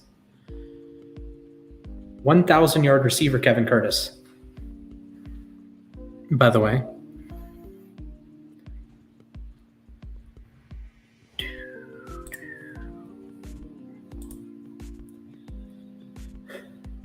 So as of right now, Jason's Allen take will hit. Fella's Rams take will not hit. Cactus Wax take will hit. Elliot's take will hit. Ben McAdoo's hair gel will not hit. Edge to Don's take will probably not hit. My take with Higbee and Knox does not look like it'll hit, which is great. Devin Singletary is the highest scoring fantasy RB in tonight's game. I will have to fact check that, but I believe right now he has the slight advantage. Although Henderson could just get spammed with targets here and make up that advantage. So Henderson has 9 total, 7 more yards. 7 more yards than Henderson. Henderson has an extra catch. So it's a 0.2 lead for Singletary.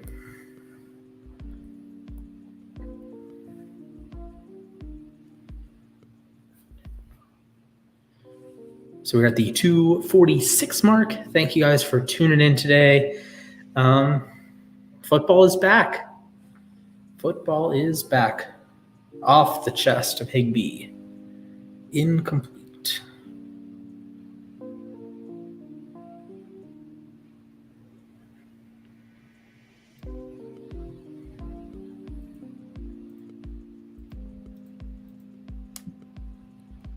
Do we sign OBJ? Will that fix our woes? No. Do we sign him to a contract while he's on the sideline? Oh no! Did I not send you the video? It was the Bills-Rams game. The winner gets to sign OBJ. The loser gets. Yeah, I did see that. Okay.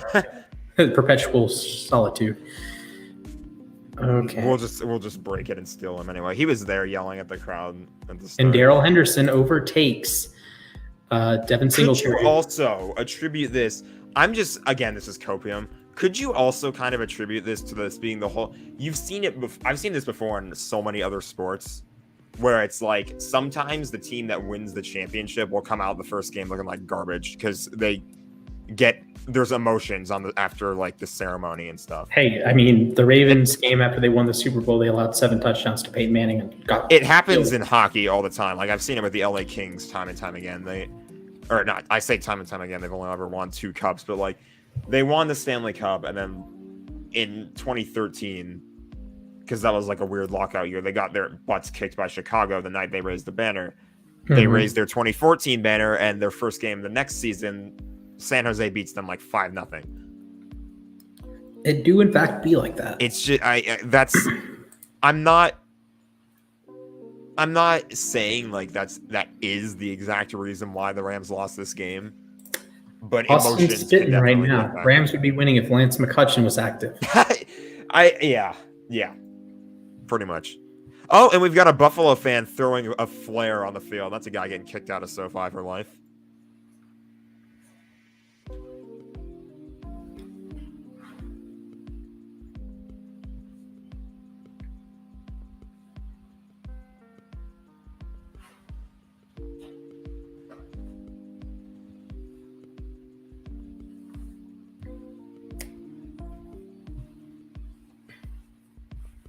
I do think Austin's right. Lance McCutcheon would have 300 receiving yards, 8 touchdowns, and would have blocked a field goal.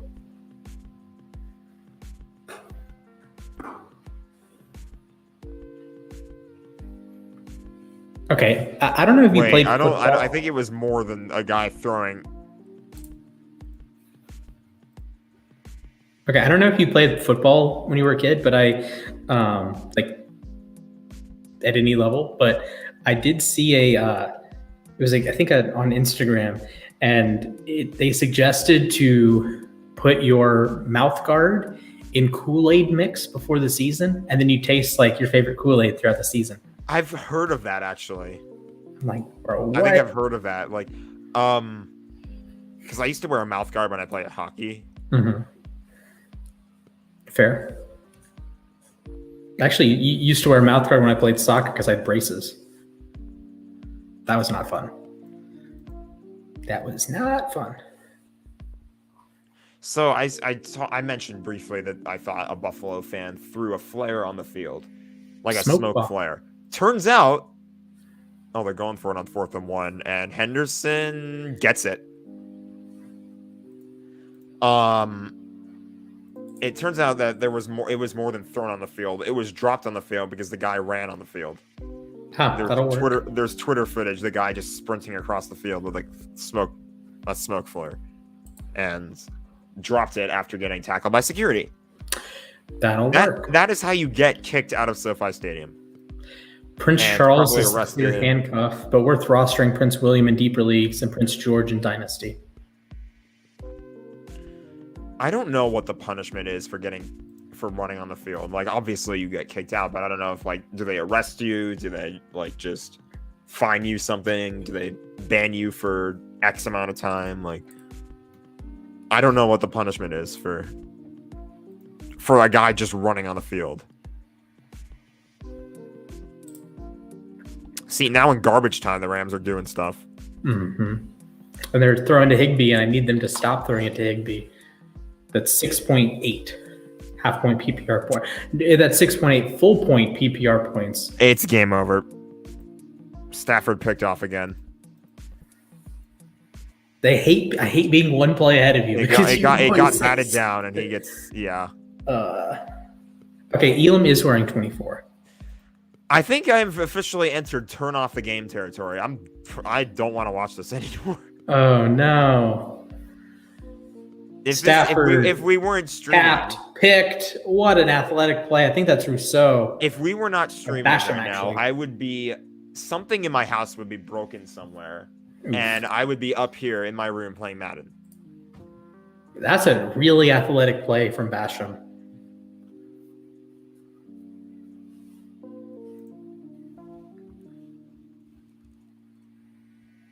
Oh, with a taunting penalty too. That's brutal.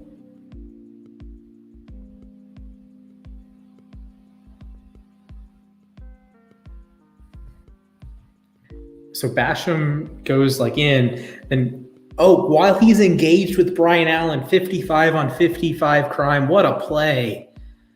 Wow. That's a really nice play. Oh, the athleticism, the wherewithal to like bat it and catch it. Not many guys can do that consistently. So big play for Basham, makes the guy miss, then trucks Matthew Stafford. I think Stafford trucked him. He kind of went full Josh Allen on him and tried to dunk on him. Okay, the Rams defense is just absolutely given up. Allen stays in the pocket forever and then gets nowhere near. No one gets anywhere near him.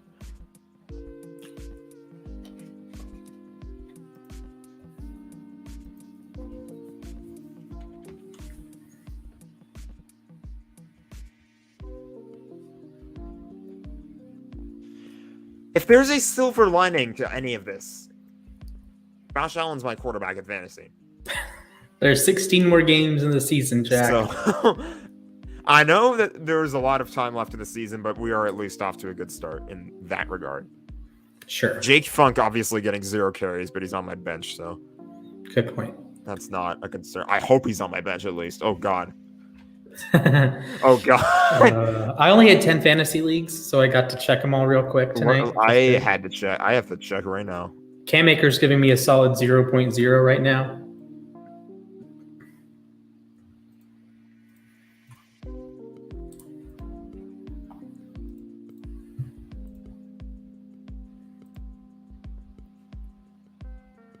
Stafford tackles better than most Rams. Oh my God! I know. Okay, so.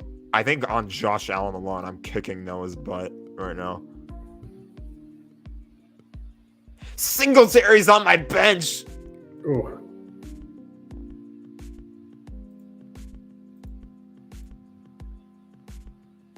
Wait, no. He's playing. Singletary and Henderson are both playing. Funk is on my bench. Oh, the Rams recovered a fumble. Oh, no. Oh, yeah, that's a fumble.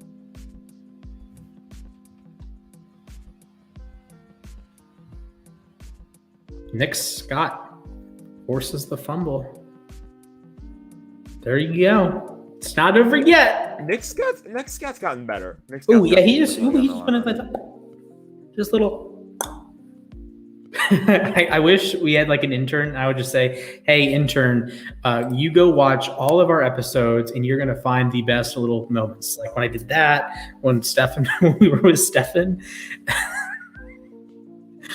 Oh, man. I remember that one particular moment as well. That was glorious. Let's see. So Zach Moss, he is the second Bills running back to fumble today. Yeah, the silver lining out of any of this is that I'm kicking Noah's butt in fantasy because it is only the first game, but I have Josh Allen, Devin Singletary, and Darrell Henderson Jr. all playing in this game. He only has Allen Robinson.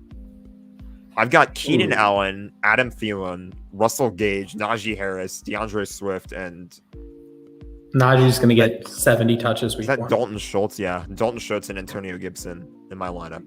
Noah has Patrick Mahomes, Deebo Samuel, Julio Jones, Austin Eckler, Melvin Gordon, Travis Kelce, Tony Pollard, Chris Godwin, and MVS.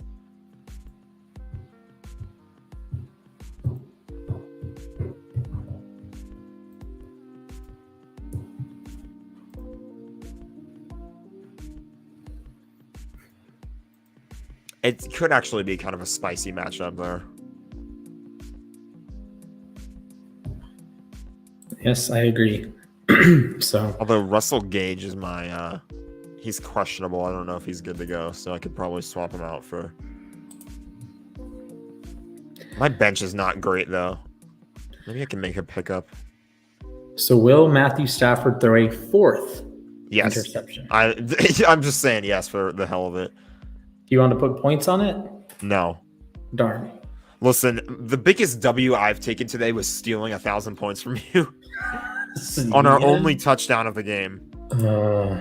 You're not wrong. That is 2 consecutive drives that ended in an interception for the LA Rams.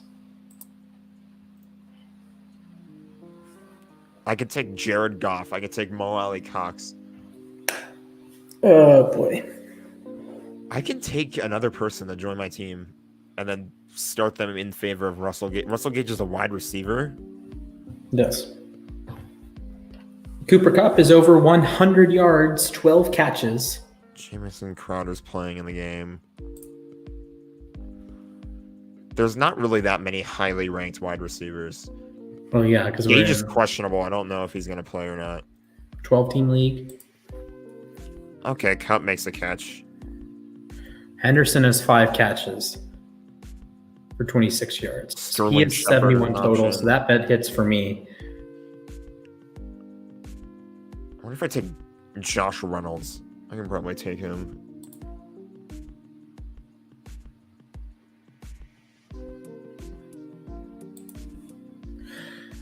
Oh, I think Skoronek screwed me there because that's his 3rd catch.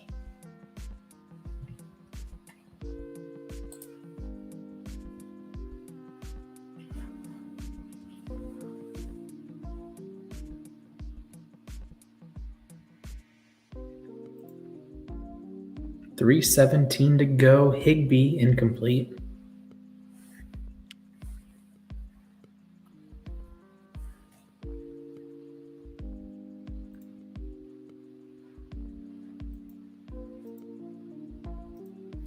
This will be the first time, in all likelihood, first time Sean McVay has ever been below 500.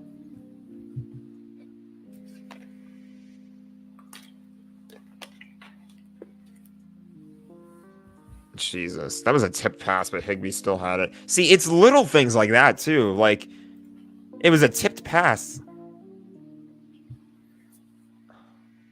OBJ is mouthing off on Twitter. He said, watch the bullshit storylines and how they try to count the Rams out after one game like they didn't lose to the team that's most likely coming out of the AFC.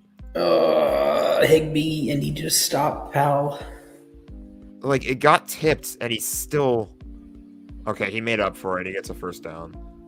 Need him to stop. That is 10.4 total points for the tight ends.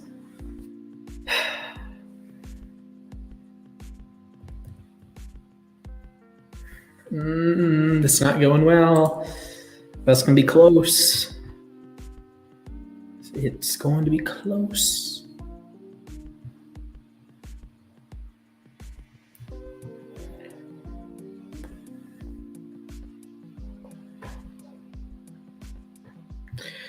Congratulations, everyone. We are at the 3-hour mark of this stream. This game is going by wicked fast.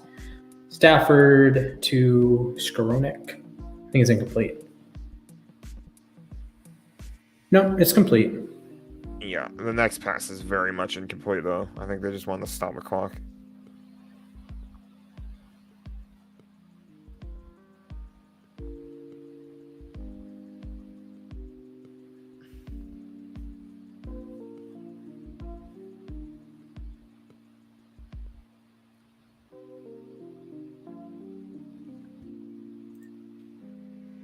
Do not look at the uSTADIUM Twitter.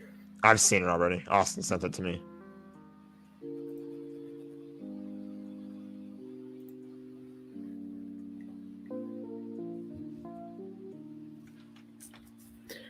All right, 2:16 to go. 3rd and 6.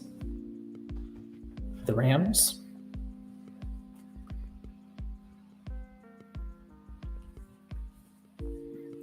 Wish I'd bet the under on this game. I was afraid to because it's a primetime game, but wish I'd bet the under.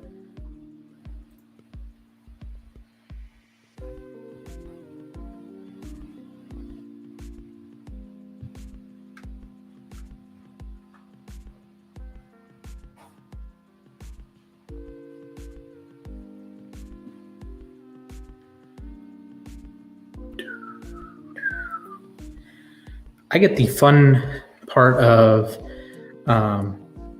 deciding all these takes when the game's over. So that's fun. I'll be able to actually have fun on the Twitter on Sunday, but yes. Hopefully posting a lot of Ravens highlights. probably a lot of Ravens defensive highlights. I hope so. That would be lovely.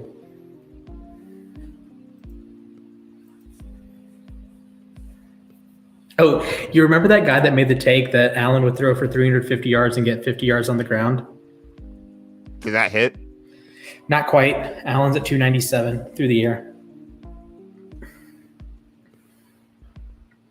That was a wild take.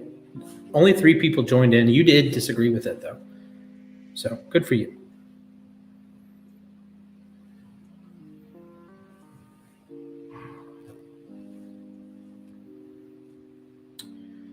All right. I think this is our first dud of a primetime game that we've done.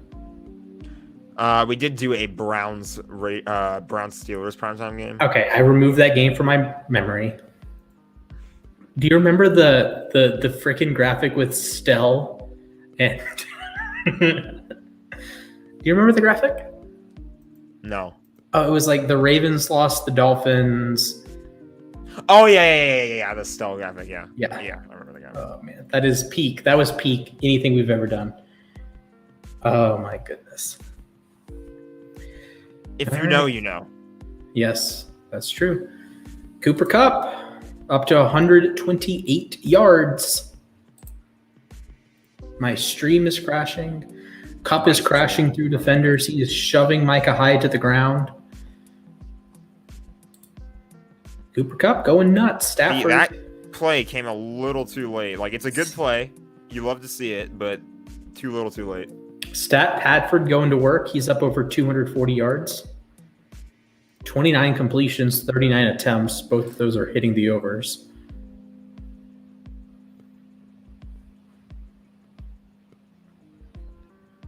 Sadly, no targets for Bryson Hopkins today.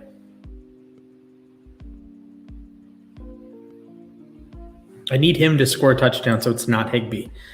So Higbee and Knox are combining right now for 10.4 points. I need 2.1 or fewer the rest of the way to hit that. I wish I had said half-point PPR. But Knox 1 catch today. He's a bit of a bust fantasy-wise. Jamison Crowder, 5.8 PPR points.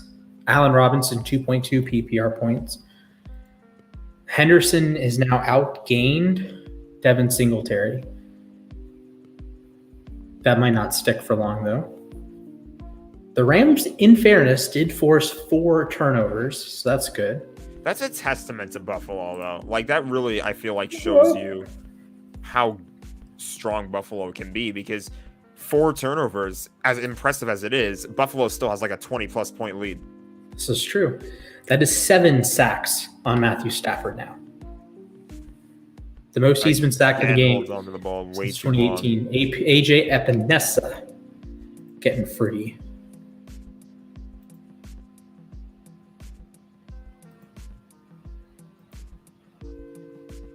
Von Miller isn't even on the field. They are not calling timeouts because they want to force Buffalo to give them the ball back, but I don't know. I doubt they score a touchdown on this drive. Buffalo is calling timeouts now.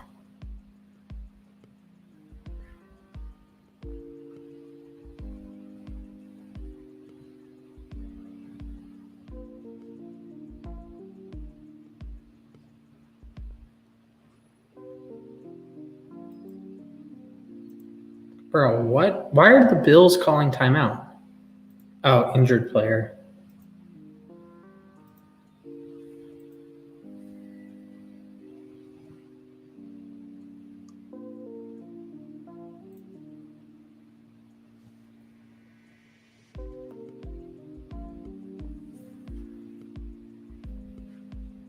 Ooh, I didn't even realize it. It's Doug Peterson versus Carson Wentz this weekend.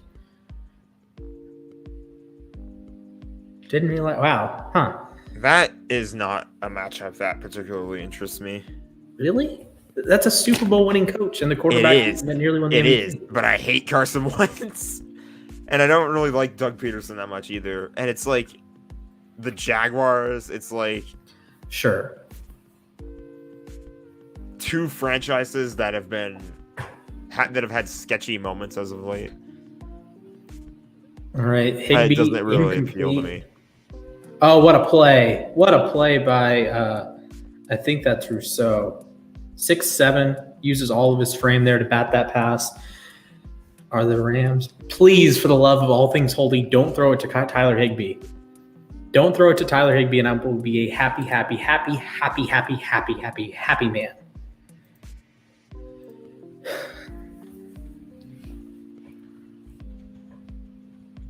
And also, the Matthew Stafford take over 1.5 rushing yards is going to hit, or my bet on that is going to hit. I made 27 individual bets for tonight's game, and a lot of them I believe are going to hit. Stafford floats it deep, incomplete. Why Christian Benford wearing 47? I don't like that. But All right. Game's over. I'm shutting it off. that should be the game. Jack, I will save you the pain, so I will go through the score or the stats here. I'll start with the Rams while the Bills ice the game. Stafford, 29 of 41, 240 passing yards, 2 rushing yards, 1 touchdown, 3 picks, was sacked 7 times.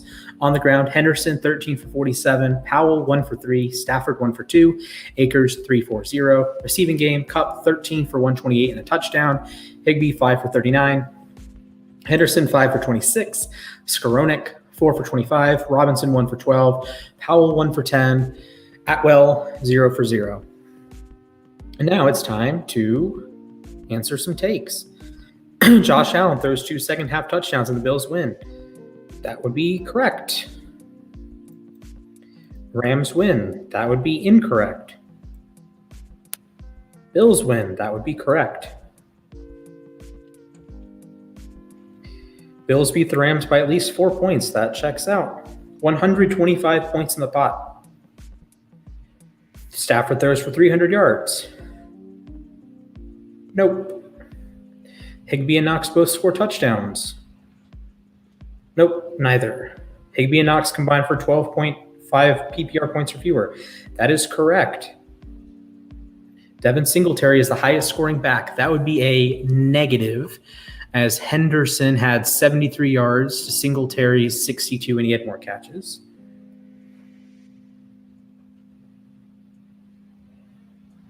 Dawson Knox scores a touchdown tonight. No. Isaiah Mckenzie over 12 fantasy points. That would be a no. Cam Akers will not score over 10 points. That'll be a true. Kicking it with Keith, there was no special teams score. Bills lose by 13 plus. That would be a no. Gabe Davis, 2 touchdowns. That would be a no.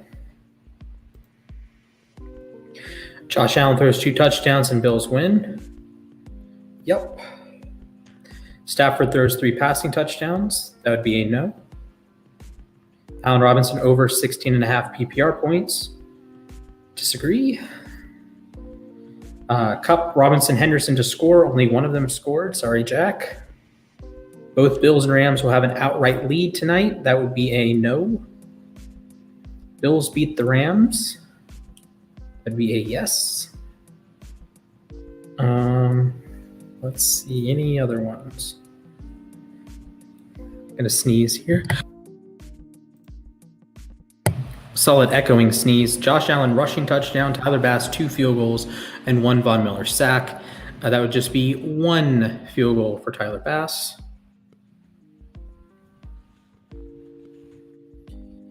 Stafford over 22.5 fantasy points. I don't think he got particularly close. I'm going to say no on that.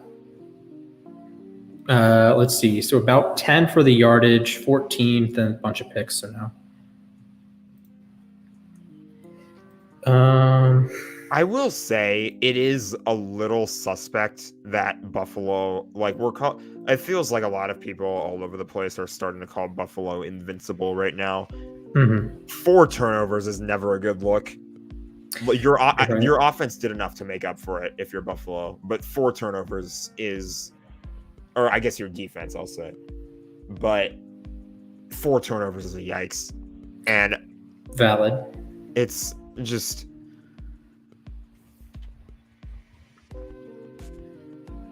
yeah, I don't. My takeaway from the Rams perspective is this: you got rolled, you got humbled. You're a loss to the Buffalo Bills, who are an AFC team, and the team that, in all likeliness, is probably, again, it's 1 week, but it's probably going to be a team that competes to win the AFC this year. It's not going to kill the Rams in the long term because it's a week 1 loss to an AFC opponent. Mm-hmm. Next week, you've got the Atlanta Falcons. Atlanta's not great. I'm not really gonna say too much there. Oh, you're gonna crap on the Falcons, but Herd superiority, babies. Exactly. This is what I was about to say, is because in 2020 I did the same thing to the Jets, and look what happened there. So I am not exactly going to just. I'm not going to say that the Rams are like they should win the game, and I'm not taking the Falcons lightly. For sure. So for sure, there's a lot of time to shore things up, but the offensive line and wide receivers, pretty much everyone has to be better. People will blame Stafford for that late interception. Mm-hmm. It went through Cooper Kupp's hands. Let's be real. It was a high throw. I'll give you that. It was a little bit of a high throw, but Cooper Kupp will get his hands on 99% of everything that comes his way. That's the one drop you see from him every month, maybe. He had a couple drops last year too, despite his crazy freaking season. He wasn't perfect. He had drops. So I don't want to say, I don't want to, like, there's going to be overreactions after week 1. Really? What? From everywhere. The Rams just have to get back in the lab and figure it out. Plain and simple. There's not, part of that, in my opinion, should be David Long Jr. to the practice squad. He does not belong on this roster right now. I've been saying it since last year, too. Like, people will look at the pick 6, but that was like a 3-yard pick 6. This is a good point. So many things that could have been done better that were not done well enough. So be better next week. No one, like, people months from now, when we're close to the season, people can be looking at this game saying it didn't matter, or people can be looking at this game saying it was the start of something bad. It all depends on how you can get momentum out of this. So that's just kind of my outlook. At the end of the day, though, for 1 week, I get the kiss the ring excuse. People are going to crap on the Rams. They're saying, oh, a super team, they imploded. They're going to be garbage all year. For right now, kiss the fucking ring. Okay, big words from Jack. That's all I have to say from there. That's reminder that 31 of 32 teams have a better record than the Los Angeles Rams right now. But 30 of 32 teams also have a worse record than the Bills. Well, that's to be expected because the Bills are good. The Rams were supposed to be good, and now they're the worst team in the NFL. Oh my God, we're the worst team in the NFL after we've played the only game. Yes. What are we ever going to do? This is how it works. I'm just saying. This is how it works. It's just, you know. Now I guess the rest of the NFC West has to go 0-1. Yep. So I am still looking for takes. That is actually possible, by the way. Seattle plays Denver. Arizona plays Kansas City, and San Francisco plays Chicago. Although they could be out. They could lose. At least it's not like a Vegas and the Chargers play against each other. So there's going to be at least one AFC West team that wins. All right. I think it's time to wrap this one up. I think it is too. I'm just scrolling through the takes, trying to find any that I missed. In case you guys missed it, it seems like that's the plan at least. We'll be back on Sunday night to watch a rematch of last season's kickoff game. We've got the Buccaneers taking on the Cowboys in Dallas. Yes, sir. I actually predicted Dallas to win that game, but Tom Brady has never lost to the Cowboys. So that is a good point. He's also never lost to the Falcons. So good job, everyone. See what happens. All right. So I'm almost done scrolling through takes. We've given out hundreds of thousands of points tonight. So make sure you get involved. If you ever need points, at Splash or at Jack Mitchell. If you add Jack Mitchell, I will send points for you if necessary. So yeah, that should wrap us up for today. Any final words? Kiss the ring. I'm just gonna repeat it again and again for the rest of the week. Sure thing. A few weeks from now, it won't matter.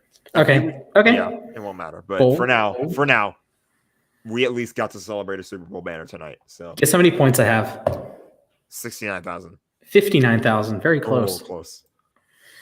All right, ladies and gentlemen, that will bid me adieu. That will bid Jack adieu. And of course, this is the funeral for the Los Angeles Rams. 0-17 season inbound. Thank you guys for watching. Make sure you drop a like. Every like is equal to the number of losses the Rams will get this season. Drop a sub. Bear in mind the Ravens and Jets play this Sunday, so we'll see. I don't know what happens. I do have the hair is on the line, so I need Lamar Jackson to ball out. Oh man, that's gonna be funny if you're like having all of this like Rams funeral talk, and then next thing you know, you come onto the sports desk next week with a bald head. It's a trim. It's a trim. I already had the Spencer Strider take that I would have the mustache, so I can't do anything with the mustache. So, anyways, thank you guys for watching. Make sure you like the video, subscribe to the channel, ring a ding ding, that Le'Veon bell, that notification bell, so you can get notified when we go live like this, or when we post some evergreen content or some shorts. So, thank you guys, and remember, even if you did lose today, Super Bowl champion Aaron Donald still, in fact, trains with knives. Pew, pew, pew, pew.